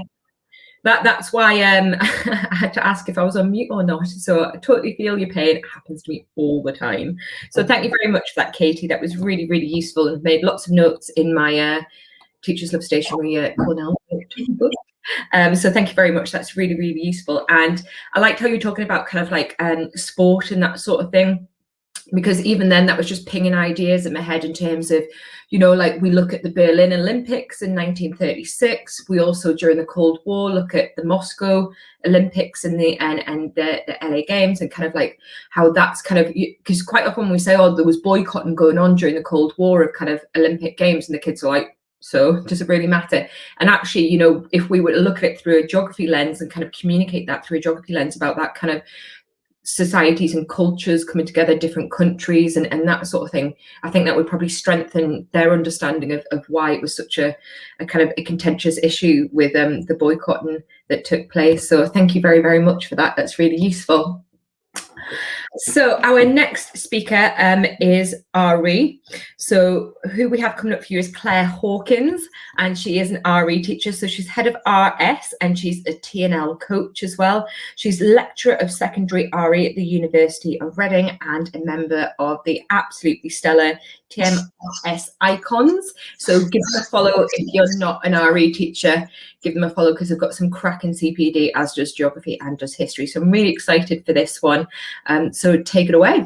Thank you very much. Thank you very much. So I'm going to share my screen. Has that come up? Because I now can't see myself. We are all good to go, Claire. Thank you ever so much. That's right. So you're teaching RE. A little bit about me. So Alex has just beautifully introduced me. So I'm Claire Hawkins. I'm coordinator of Teach Me RS Icons. I'm head of religious studies at quite a large secondary school on the outskirts of London. Class is London Fringe. I'm lecturer of secondary religious education at the University of Reading. I'm a member of the Bracknell Forest Sacre, and I'm the vice chair of West Berkshire Sacre. So this is just a little bit of you've been given RE. You've had it plonked on your timetable. You may have been asked, you may not have been asked. And so where do you even begin? And Alex mentioned this before, but your head of department is the first port of call. In both roles, so this is the second school that I've taught in. In the first one, I was Key Stage 3 lead, and then now head of department. In both roles, I managed non-specialists, and I had to make sure that they were comfortable and also felt supported. But I was trying to get that line between supported but also spoon-fed, because you're still a teacher. You want that ownership over the classroom, and you want support without me giving you everything. And one way that I did this was I created how-to guides. And so I had a foundation PowerPoint for each lesson. And then I had a Word document which summarised the 6 lessons in the scheme of work, because we only have 1 lesson a week. And in that, I was able to say, this is what I want. This is what I'm trying to get students to know by the end of the lesson, because I'm very much aware I'm one of those people that it makes a lot of sense in my head, but it doesn't necessarily make sense anywhere else. So the head of department should have overseen the development of the schemes of learning and the curriculum. But unfortunately, as with a lot of RE departments, there's not a head of department, or the head of geography or head of history has had to scoop it up. Or again, there's a head of humanities. As mentioned, I lecture on the PGCE, and I've got 2 trainees who are starting jobs in September where they are going to be the only RE specialist. So they've got the knowledge, but it's building a curriculum, following the curriculum. Does it fit the purpose? And so if there is no head of department, try and find someone who has taught RE. It could be the Spanish teacher, it could be the music teacher, and just finding someone in the school who has taught it. Scour the shared drive. Are the departments saved on the central area?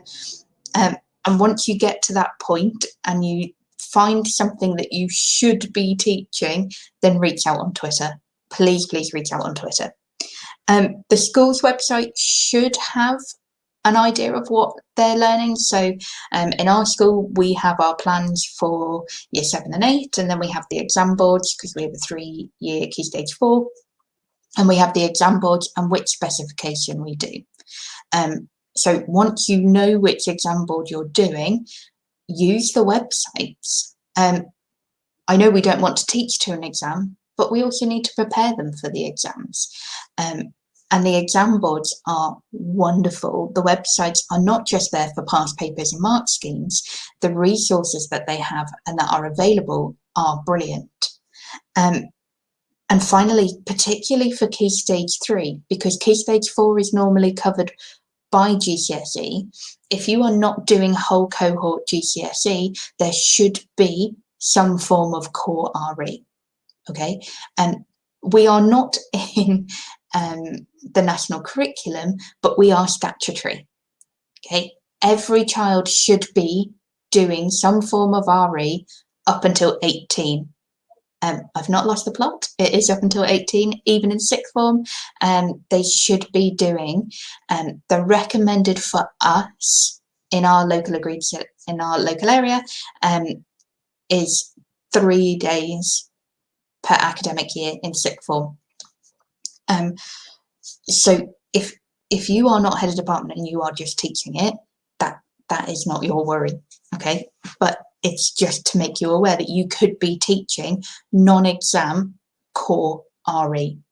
And if you need support with the Key Stage 3 or Key Stage 4, your local agreed syllabus is best. 60% of the curriculum is to be Christianity. However, in some areas, the other religions that you teach need to be in line with the local area for your geographers, your human geographers. And so if I'm teaching in somewhere that has a high Muslim population, there's no point in me bringing in Sikhism.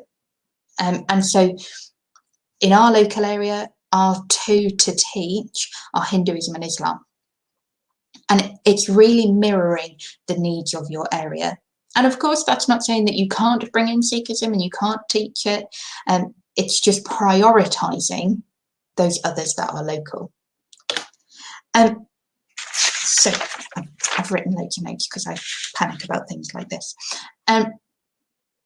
What we tried to do in our school was to show the links between subjects. So for GCSE, we teach crime and punishment, religion and crime and punishment.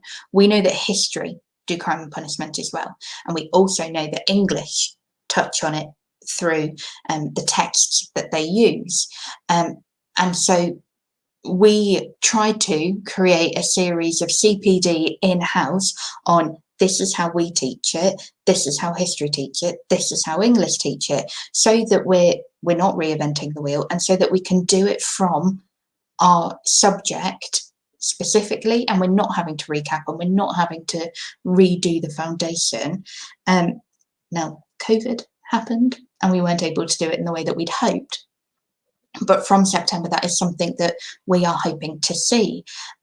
Back in the day when I did my PGCE, on my lesson observation forms and my lesson plans, I had to write how have I met cross-curricular work, and it was quite nice seeing that, you know, we're not an island, we are, you know, we do link into each other. And one way, and I know that history has been looking into this quite a lot, is disciplinary lenses. A lot of us are not religious. Even if we are, we're not here to preach. We're here to inform and we're here to teach. We're not here to preach. And so we're able to explicitly tell the children, this is the angle that we're looking from this lesson. So you might have a lesson which you're looking at theology or history or geography, philosophy, social science. You're looking at it from different views in order to support that learning and helping students to understand the faith better. So examples to put it into context, if I'm looking at parables in Mark's gospel and we're looking at the meaning behind it, so why was it important then, why is it important now, why did Jesus teach in farming, why did he tell messages through stories, and we're looking at that theology behind it. And sometimes the word theology scares people, but it's not meant to be scary. It's there to look at what is the faith behind it. History, looking at the accuracy of the nativity stories, so particularly more towards the A level, but still bring it in Key Stage 3, Key Stage 4. We look at the histocracy of Quirinus and Herod, and were they there at the same times? And if you look at the census, there's about a 30-year gap between Matthew and Luke's stories. And so how do they add up? Can we harmonise them with the history? And also looking at the historical Jesus. So a man named Jesus who was influential did live at that time. Did he do miracles? Was he the Son of God? Looking at Virgil as well. Being a Messiah was normal at the time. Not everybody was a Messiah, but they were regular. It was prophesied. They were waiting for it. And so looking at that historical context. And we've not forgot about you geographers. So looking at local religions. So we do a lesson with Key Stage 3 on looking at the Google Maps of the local area and looking at the places of worship. We then compare it to the ONS data for that area. We say, does it match up? And for Bracknell, where I teach, it doesn't match up. We have something like 15 churches and no other places of worship, whereas we have a very large Hindu population. And so we discuss that and we talk about the pros and cons. So we are bringing out the human geographer in us. And Alex mentioned this as well, that, bringing in art and music, and I do year 8 as themes. And we look at it from religion and art, religion and music. We look at TV, and should TV shows talk about faith? And we use Emmerdale as an example. Don't think many people watch Emmerdale anymore. Our children don't. But with the storylines, and we talk about the storylines that the vicar has, and would they be happy with it? And in Hollyoaks, there was a Catholic priest who left the church because he had an affair. And would the Catholic Church be happy with that portrayal of their faith? And it's having those critical conversations about the faith. So they allow us to see the faith as a whole. And so particularly with your knowledge and what knowledge you have to teach, if there are personal learning checklists, do one yourself. if you are not sure, also exam papers, don't be afraid to sit an exam paper and get a teacher to mark it for you. I'm not expecting you to do your actual GCSE or your actual A-level. You might want to, but you might be interested in seeing, okay, that's the answer that I gave, but this is what I could bring in. You also might surprise yourself and get a grade 9. So it is about you and your confidence, and how can we help your confidence. Again, it's already been mentioned, every teacher is a teacher of English. This is something that has stuck with me for the whole of my teaching. And an examiner once told me that a child can't get higher than a grade 6 without using keywords. And we saw this ourselves. Year 10, sitting a mock exam, the first question was outline 2 teachings on salvation, and children just went, nope, I'm not doing it, and just wrote hardly anything. And it's not just religious literacy. When current year 13, no, current first year of university, when they were in year 11, the first year of the GCSE reform, the 12-mark question said, why would Christians disagree with the acquisition of weapons of mass destruction? They didn't know the word acquisition, and they couldn't answer it, and they lost 12 marks because of their literacy levels. I start every lesson with 10 keywords. I purposely try to push higher level language on my students. I will ask them to rephrase things. We write exam questions together just to push that knowledge. And my favourite example of using keywords is using etymology. And I'm not expecting you to know all these words. When the reforms of the GCSE came in and I was teaching Islam, suddenly I had to know these Arabic words, and we made a keyword list for the students, and I filled it in myself and I kept it in front of me. I had to do that for one academic year, and the second one I knew that, and I can confidently use the words now. But I am an RE specialist and I struggled with it. I'm currently teaching Hinduism. A lot of the words are in Sanskrit. You know, we'll search words together. Don't be afraid to not know things. And I've got another example for etymology in a second, but atheist is my favourite, and students really get on board with this. The the coming from theos, meaning God, ist, meaning follower of, but a makes it a negative. So negative God follower, not a follower of God. And I'm just a big word nerd. I absolutely love it.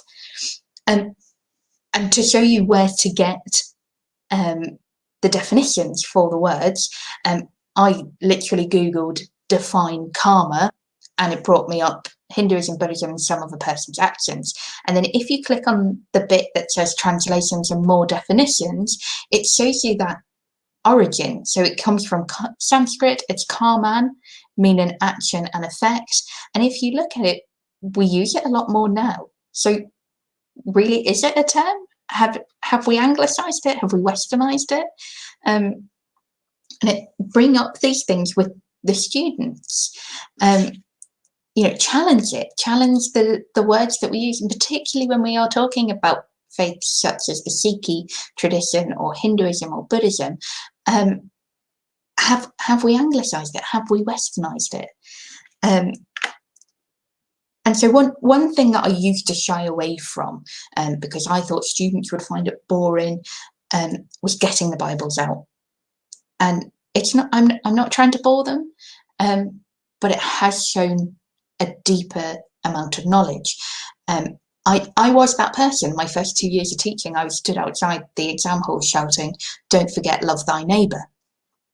And so, whereas if we use the passage in context, and particularly he who is not sinned shall throw the first stone, if we show that context, that it was a woman adulterer and she was about to be stoned to death, and Jesus stepped in, and how controversial that would have been at the time, it allows students to know more. And so there's people on Twitter who are a lot smarter than I am, who have come up with beautiful guided reading activities. whenever it comes to reading a text, it doesn't have to be from the Bible. I've used an extract from Sapiens, the history of Homo sapiens, about storytelling and the importance of storytelling. And again, that's your historical view. You will be doing passages and guided reading in history and in geography. You need to read passages. We need to read in every subject. So again, those literacy skills are across curricula. So you've got the gist of what you're teaching. You found a scheme of work. You know which specification you're teaching. You know which year groups. You've got your head around it. You just need a little bit of help. You need a definition that Google isn't really cutting it. You want a video that, you don't really trust YouTube, where to go. So Twitter, EduTwitter can be quite scary sometimes, but honestly, the subject communities are incredible. We've all mentioned it. We all love it. And there's a reason why we are all so passionate about Twitter. I reach out for help regularly. Again, I've just written a scheme of work on Islam for Key Stage 3, and I wanted to do it respectfully. And Samir Hussein gave me a guided reading on Muhammad's last sermon that was incredible, and it was much better than anything I could have ever even thought of. Facebook groups, there's ones for RE and there's also ones for your exam board. Be careful. I'm trying to say this politely. Facebook can be a bit of a war zone sometimes, but the subject specific groups, particularly during centre assessed grades, have been so helpful. Sharing marking, can anyone cast an eye over this answer for me and see what you think? The team at Culham St Gabriel's have curated a beautiful website.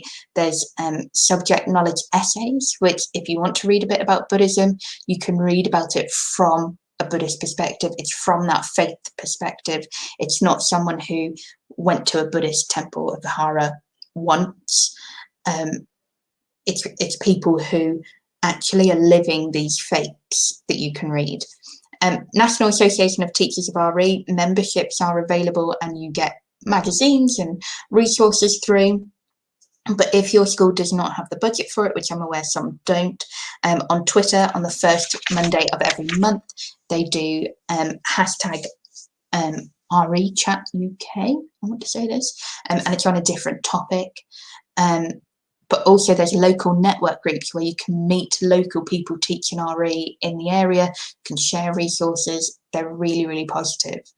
SACREs get a bad rep sometimes because we are the people who are checking that you are teaching RE, but we want it to be taught well, and we want students to get a good experience from RE. And we are willing to help, and we will help in any way we can.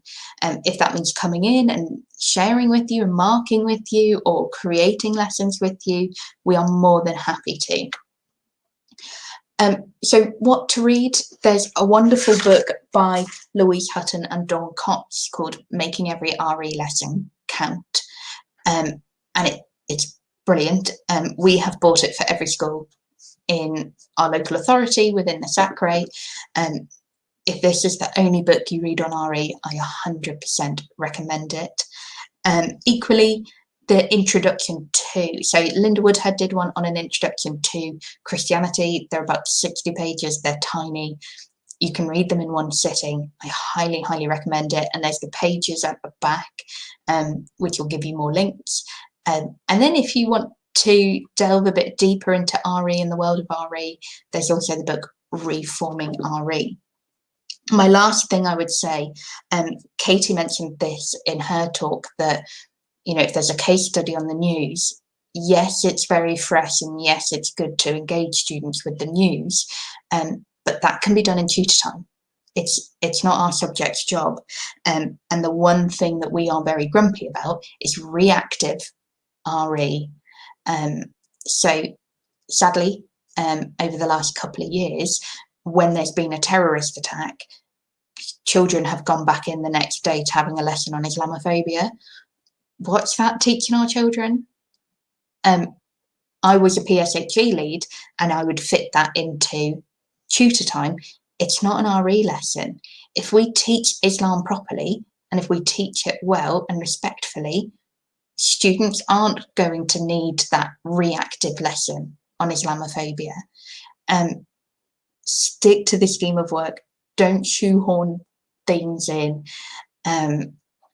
People will always try to, and yes, it's topical, and yes, don't be afraid to talk about it with your students, but don't throw your lesson out the window because something's just happened.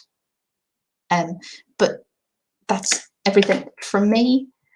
I'm trying to get back on now. We're willing to support in any way that we can, and anything we can do to support. We're on Twitter, both with myself, Claire E. Hawkins, or TMIcons. There's always someone willing to help. You're on mute. We made it this far. I was doing so You did so well. so well. Honestly, thank you so much for that. What I was trying to say was that was incredibly useful.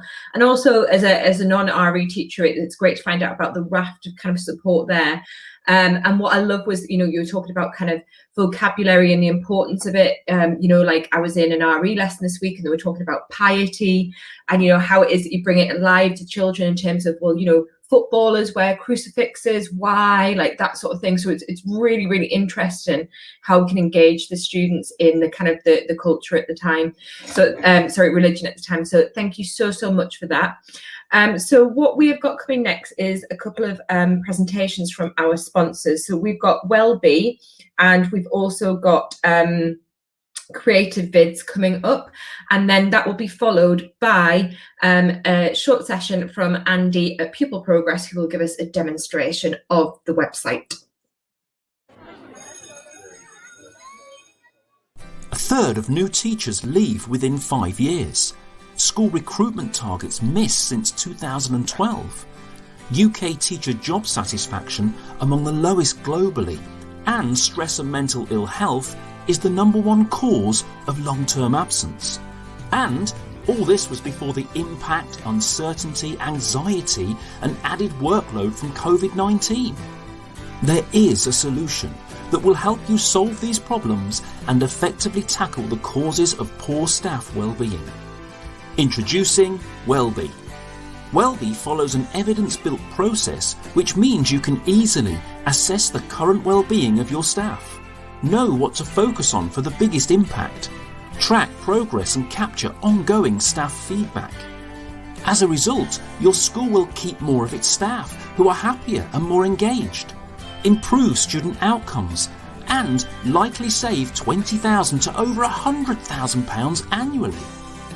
12 months of Wellbe includes an online survey, detailed report with benchmarks and recommended actions, anonymous feedback tool, resources and ongoing remote support to simplify and speed up your journey and deliver the outcomes you need. All with a money-back guarantee. Schools we work with have found this transformational. To book your free demonstration or to find out more, get in touch today.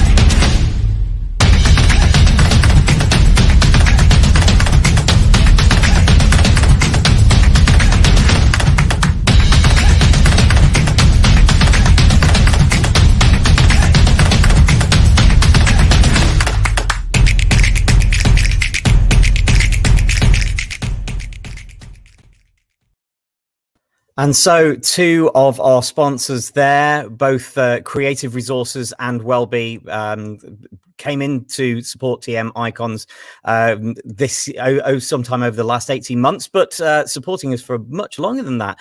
We have Pupil Progress, and we've got Andy joining us here today to talk us through exactly how Pupil Progress works. Thank you very much. Hello, everybody. Thank you all for joining us on a Saturday afternoon. I Firstly, as a former history teacher, head of humanities, senior leader, I absolutely know the value of these sessions, and really want to show you as well how pupil progress might be very beneficial for your subjects. So I'm going to share exactly how the system works. Just give me 2 seconds. And show you the concept of what pupil progress is. So this is exactly what the system is set up to give you a range of trackers so that you can see exactly within your subject what you would want to do in terms of tracking and monitoring their progress. I'm going to demonstrate with you in history just to give you an indication of how this would work. So your trackers are set up exactly as they would be in year 11 with the papers that would be set out by your exam boards. All of our trackers are set up with the most current grade boundaries. You have the ability to change those if you see fit, and you can adjust and inflate, deflate as you wish. As I'm going to put in some marks here, you're going to see a couple of things that are going to happen on these trackers. Firstly, you'll see that there will be a current grade that will come across. Paul here is targeted a grade 5, so we can see immediately a live grade coming in to this tracker. You've also got the difference between in the summary area, you've got his grade for that one paper. So you've got his current grade, which is 31 out of a total of 168, and then you've got the average grade or the working at grade for that particular student.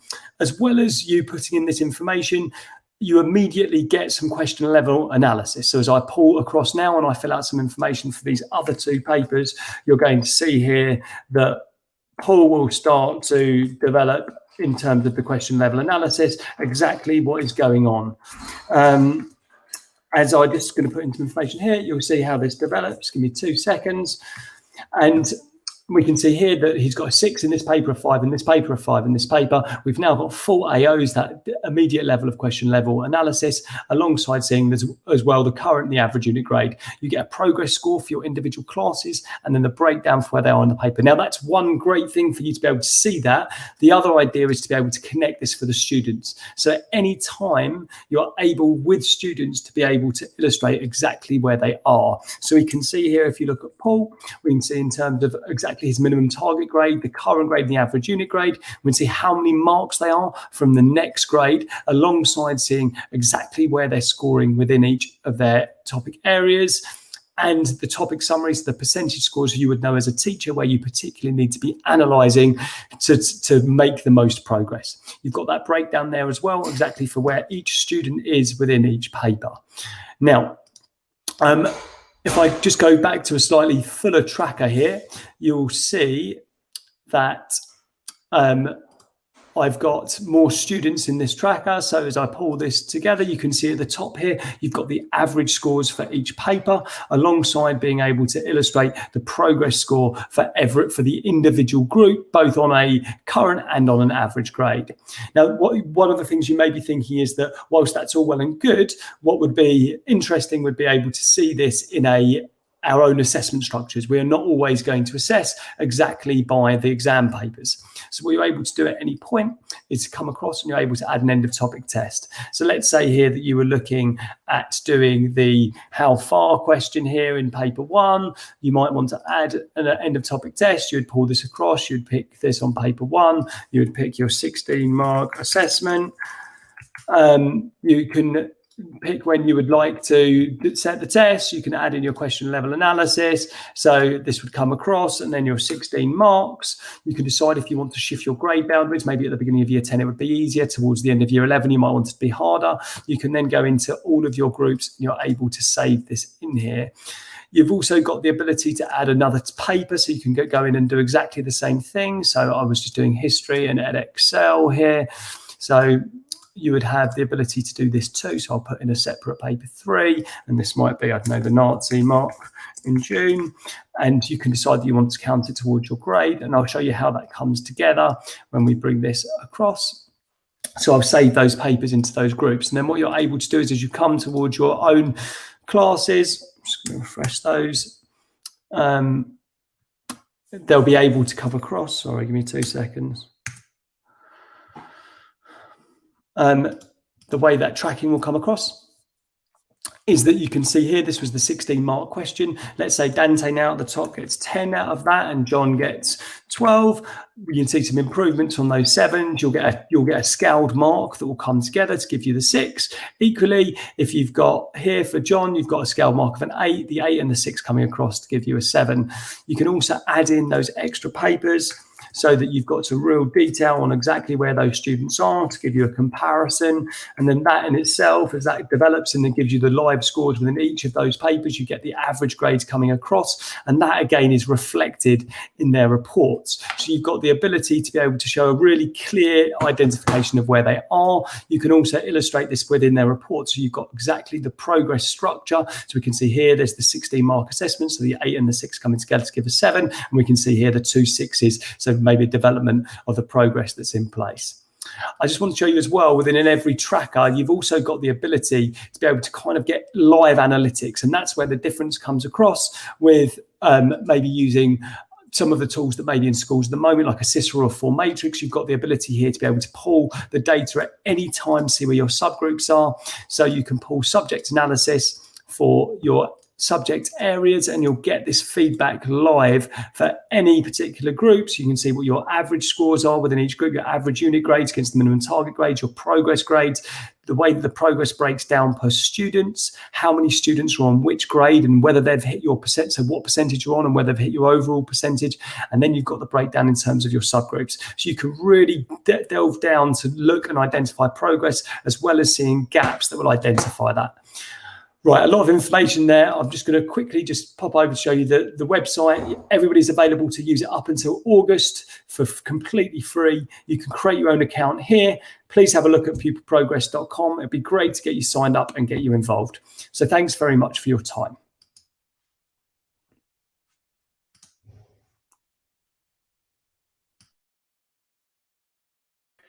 Oh, Alex, you're on that mute again, mate. I'm sure that you were saying wonderful things about Andy and Pupil Progress.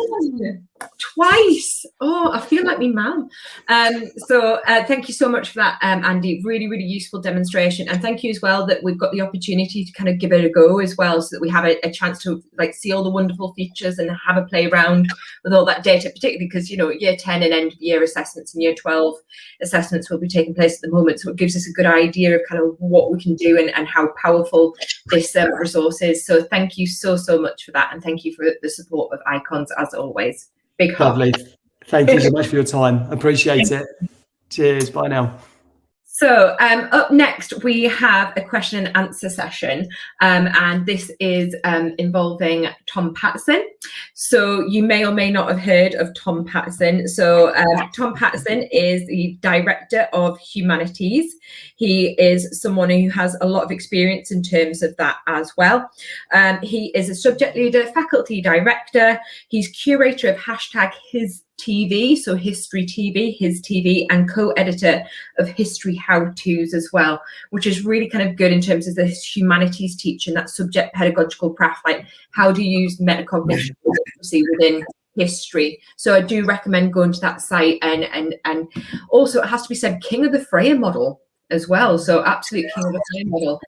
So if you ever need a word defining and putting into a Freya model, go to him. He's absolutely amazing. And always praying for a retweet from Ben Newmark as well on the Friday 5. So I will stop griefing you now. So thank you very much for joining us. So we've got some questions to put to you, because obviously you've got a wealth of expertise in terms of your role. And, you know, you've been a teacher for about, what is it, 40 years now? Yeah, well, feels like it. It's experience is code for old. I know that. You're very experienced, yeah. This is year 15, I think. Year 15, okay. Yeah. Only look like 25, don't worry. In dog years, maybe. Yeah, so I've got to grief someone, okay, so you can blame him. So we'll start and fire away. So the first question that we've got is, what are the advantages of humanities teaching? I think it's something that if you are teaching another subject within the humanities, I mean, I forgive me, I talk about it as a faculty because that's how I see it. That's how we have it set up. And if it's within the faculty, I think it's really helpful for everybody, really. The first thing I would say, just to kind of be distinct on it, I'm Director of Humanities, but and this might ruffle some feathers possibly, but I don't believe that it should be taught as a humanities subject. I think we've got our specialisms, and that's what we are, hopefully, experts in, and we should be distinct with those.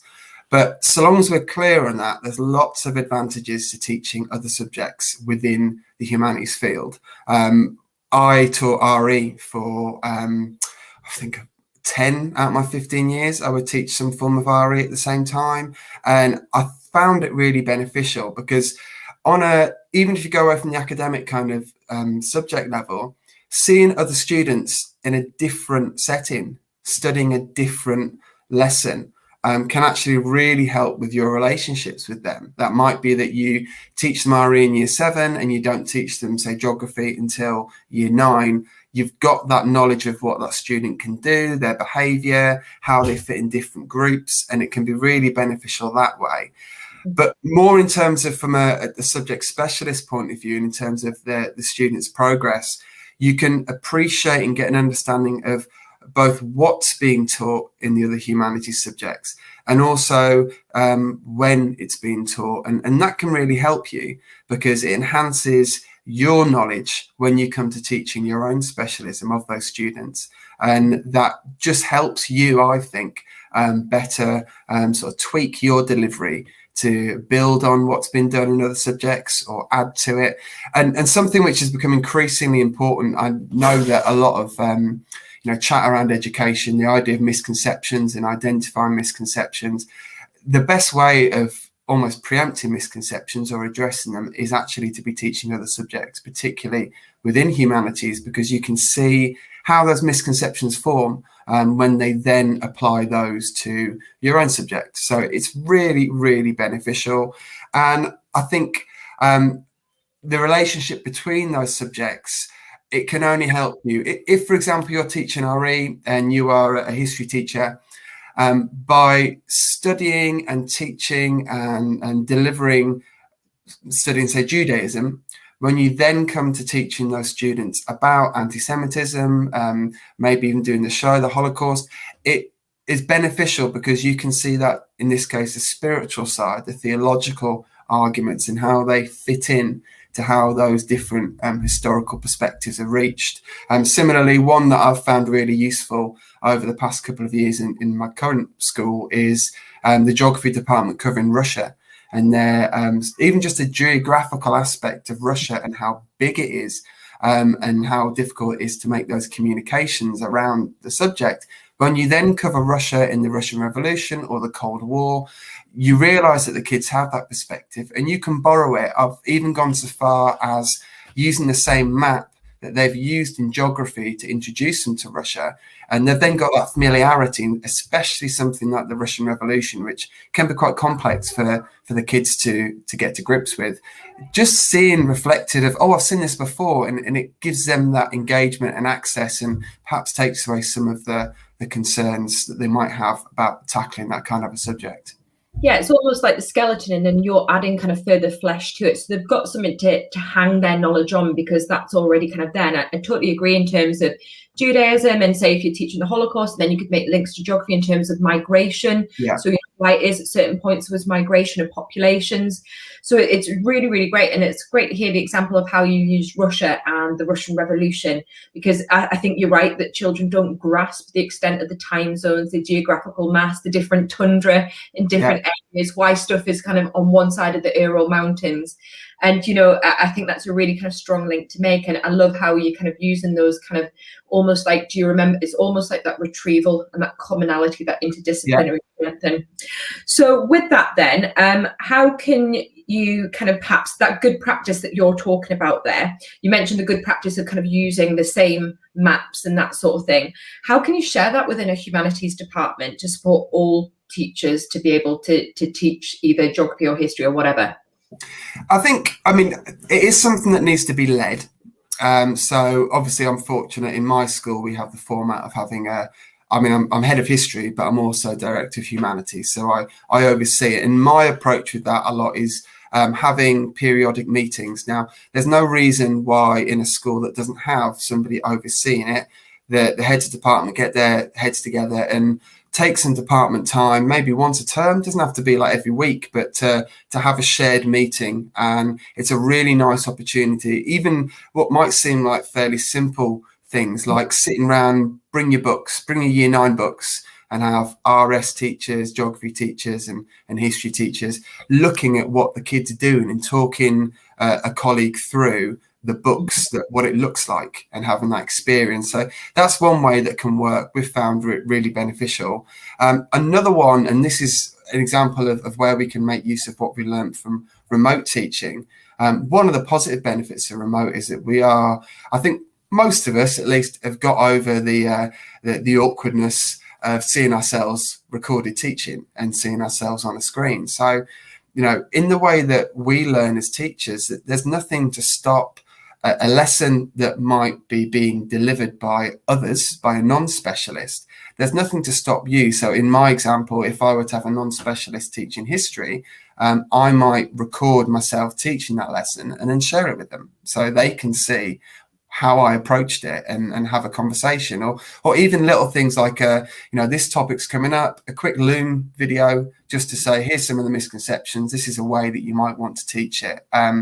Again, obviously time is really precious. So the idea of having, right, we'll sit down and we'll have a long conversation about how we're going to approach it.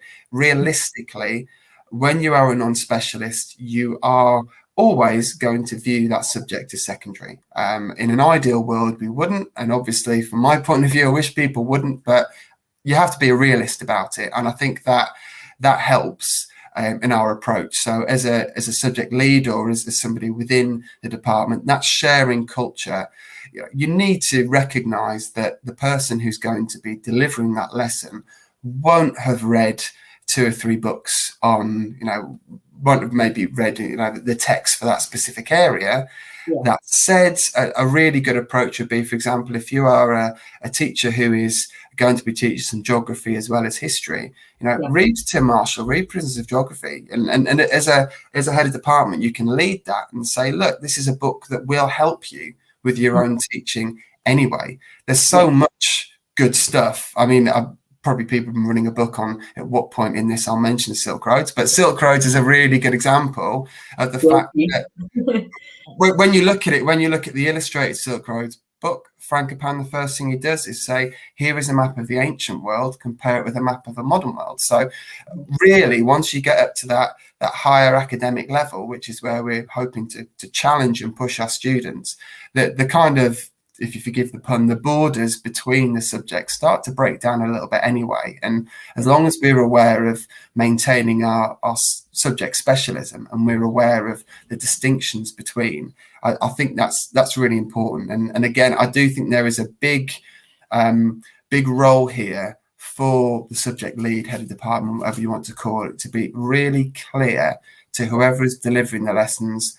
Hello, Benjamin. Whoever is delivering the lessons over what is it they want to get out of those lessons? What is it that you're trying to get out of the students? Because I think we had a question as well, Lamia, but we were just talking about the idea of when it can become a distraction and when to sort of manage that using your own subject knowledge. And I can mea culpa and completely hold my hands up. I've been massively guilty of this. As I said, I taught RE for a while, and I think if you walked into my lessons that were supposed to be RE, that were based around Gandhi and Martin Luther King, you might have struggled to realize that it was RE that was being taught, and that is obviously a problem, and I now realize that.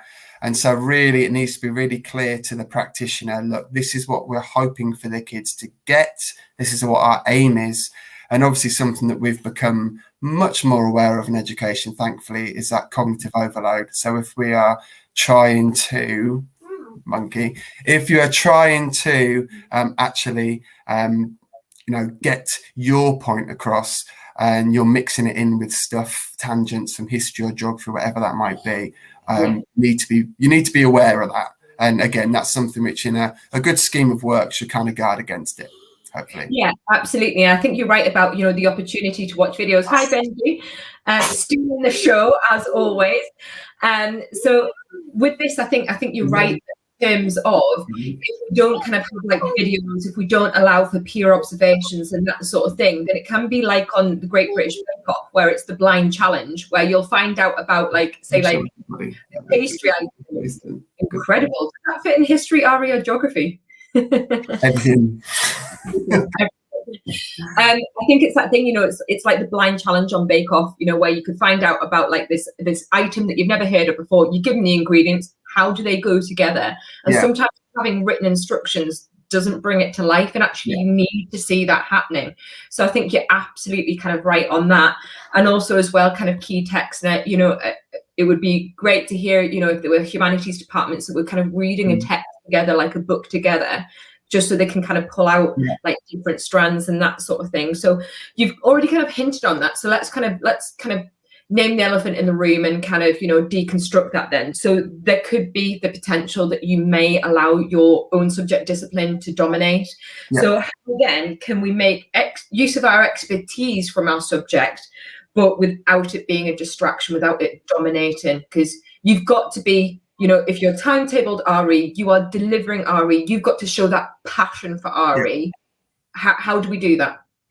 I think, again, it can be, if you're recognised and you're valued as the teacher who's delivering it, I think that adds that weight. What I have seen happen, and I think probably still does happen in some places, is essentially the RE is classic for this, because a lot of schools they make use of non-specialists more in RE than they do in geography and history, is to basically send out the resources and that's it. And occasionally maybe do a book check.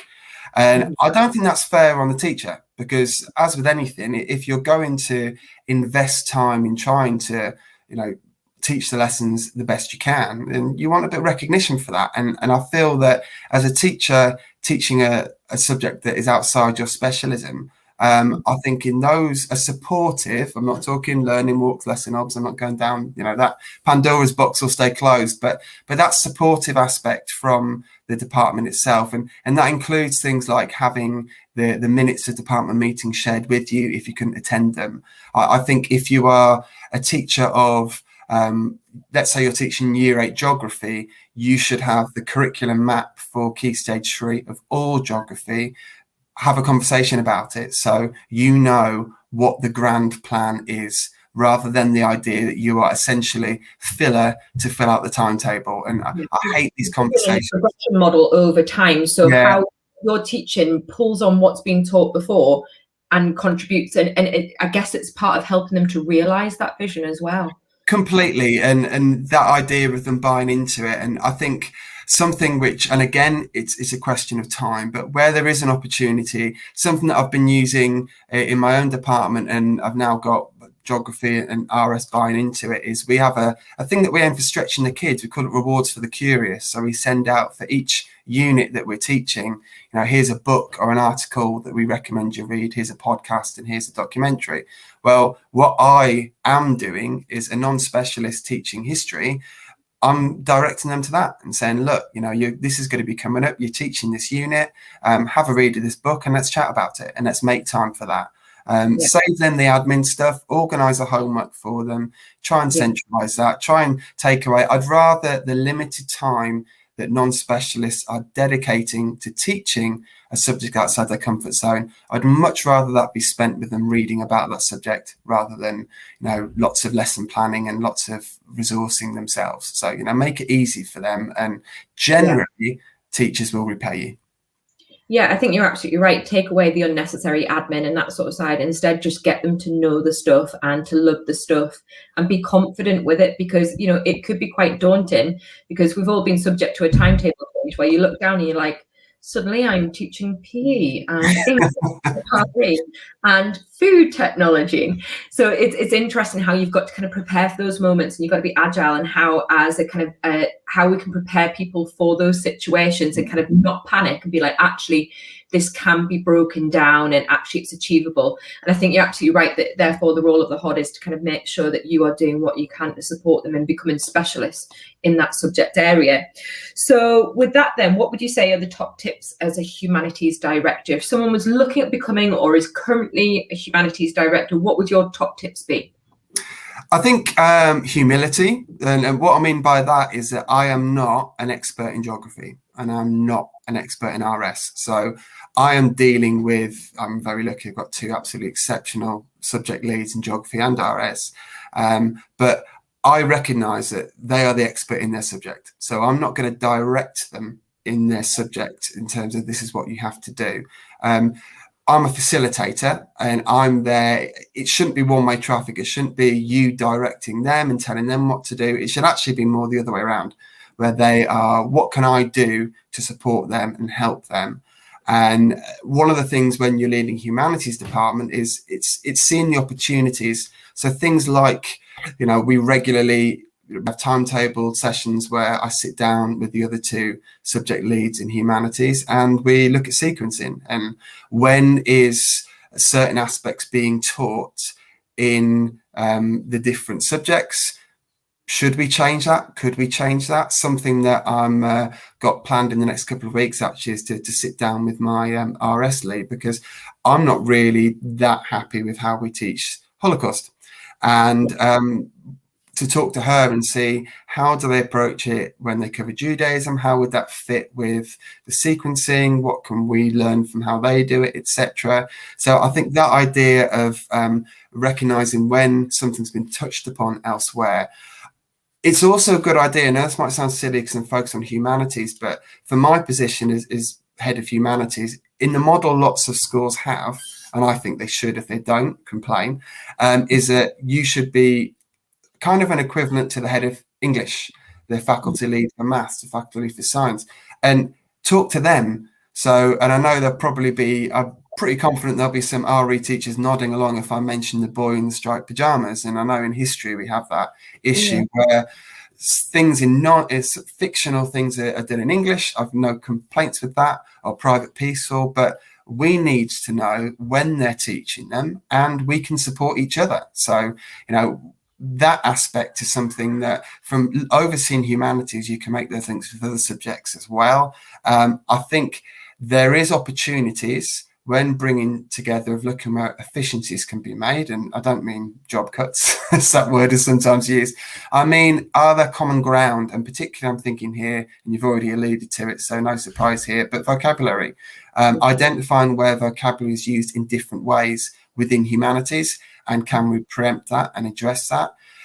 Approaches like using the Freya models, approaches like, I know that I'm not alone in finding the writing revolution has influenced a lot of what I'm doing. And now those different models are now being used in geography and RS as well. It's not genericism, but it is for the students' point of view. If they're seeing common language and they're seeing common approaches, it actually reduces the cognitive overload on the students and means that those lessons flow better and essentially better learning takes place. So it's looking for opportunities where there can be. But most of all, to come back to my initial point, it's about that dialogue. It's making sure that people don't worry that they're having their own expertise or subject specialism being challenged.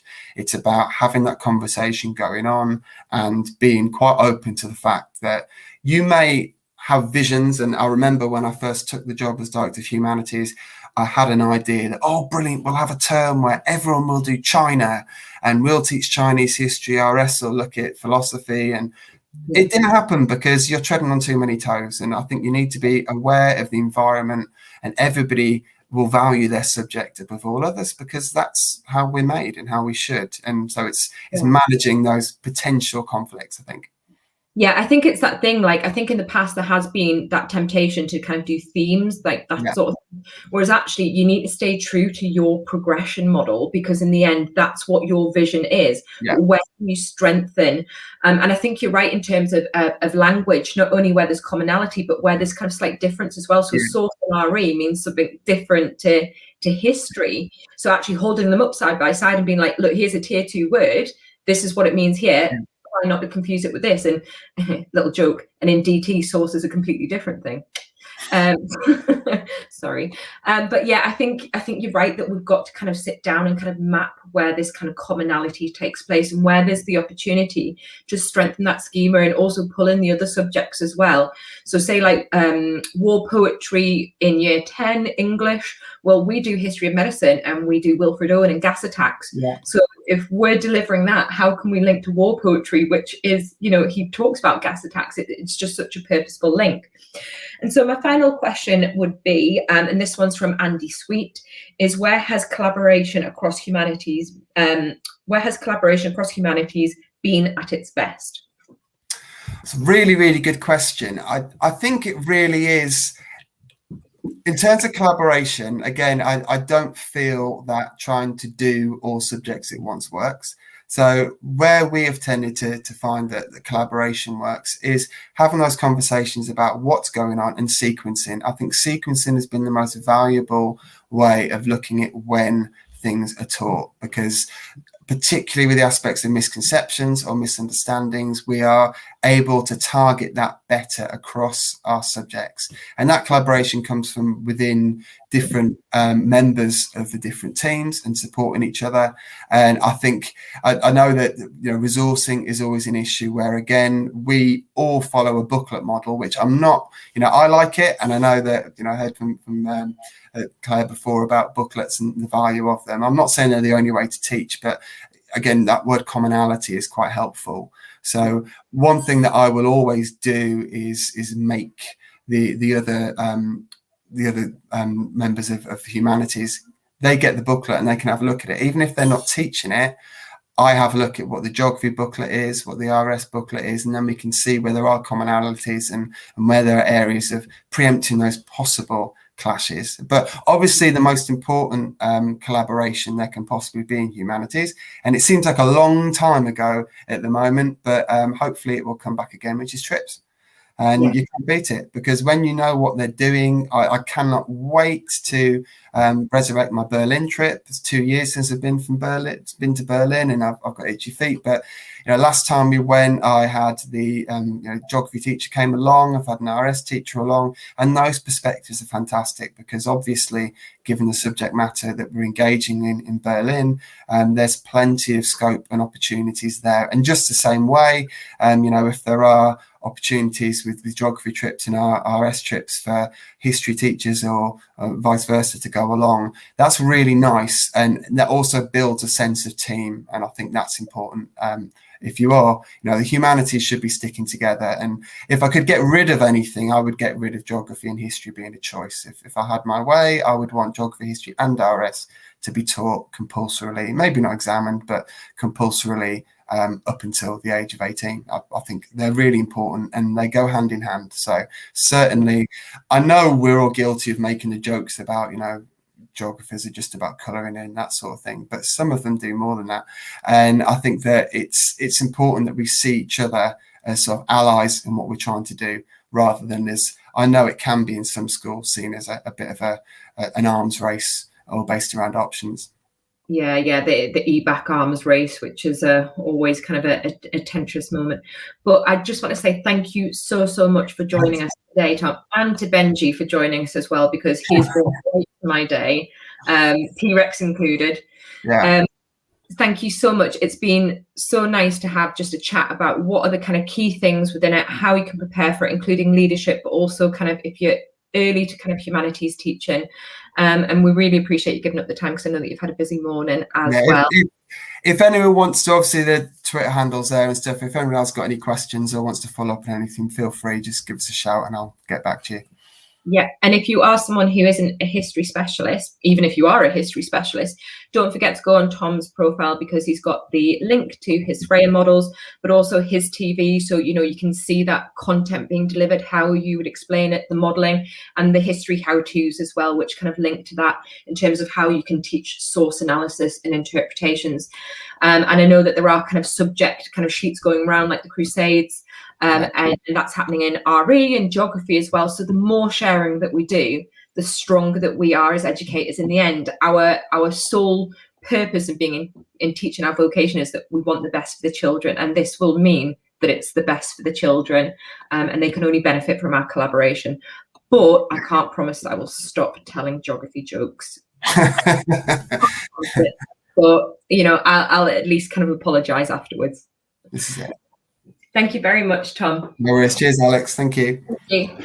So that is the end of our event today. So thank you very much for joining us. And I can't believe that we've actually finished on time. So 12:30. I mean, this must be an absolute record. She says, and now wasting more time. Well done, Alex. So I just want to take the opportunity to thank our sponsors, which are People Progress, Wellbe, Teachers Love Stationery. Don't forget about the competition and the quiz tonight, and Creative Resources as well. I would also like to take the opportunity to thank our speakers today. So Tom Patterson, we've got Katie Crayshaw and Claire Hawkins, and also to say big thank you to his self-termed, can I say, mouse monkey, Mr. Alsop, for being the absolute tech guru behind the scene, because as you've seen with my 2 mute moments, I am no technological guru. So without him, this definitely wouldn't be possible, and I'd be talking into the black void. So thank you very much for giving up your time, and thank you in advance for the quiz tonight. I am super excited. I've got pizza ordered. I've got Prosecco in the fridge. This is going to be wonderful. So what time is it starting tonight? Yeah, we're kicking off at 8 o'clock tonight, everybody. The details are kind of there. You'll find it all the information on the various Twitter feeds and things. There's basically a YouTube link similar to how you joined this one. Join the YouTube link, and then we'll give you within that a link to a Google form. And yeah, you can join in. Anyone can join. It's completely free. Euros? What euros? Exactly. What sunshine? I'm really, really looking forward to it. So thank you in advance, because I know a lot of hard work goes into it with you and Alice. And also I'm very much looking forward to seeing what backdrops and potential costumes could be in place with it being a Hum special. Yeah, pressure on me there. And also, do we get to hear I'm Still Standing as well? Are we going to get a live rendition or a recording? I'm not sure that I'm going to be quite up for that. But yeah. Oh, God, that went a bit mad, didn't it? Yeah, I fully recommend catching that video. It really sums up how we are all feeling at this time of the year. So if you're wanting a howl at kind of our situation and kind of, you know, take a positive from what we've got, watch that video. It's absolutely hilarious. So thank you very much for that. So big thank you from TM Icons, TM History Icons, TMRS Icons, and TM Geography Icons in no particular order, not showing any favoritism to any subject discipline there at all, I promise. So thank you very much for joining us. And if you do have any questions, then please do contact the teams, contact Mr. Patterson, and we'll be able to talk to you more and carry this conversation forward. Thank you very much and goodbye.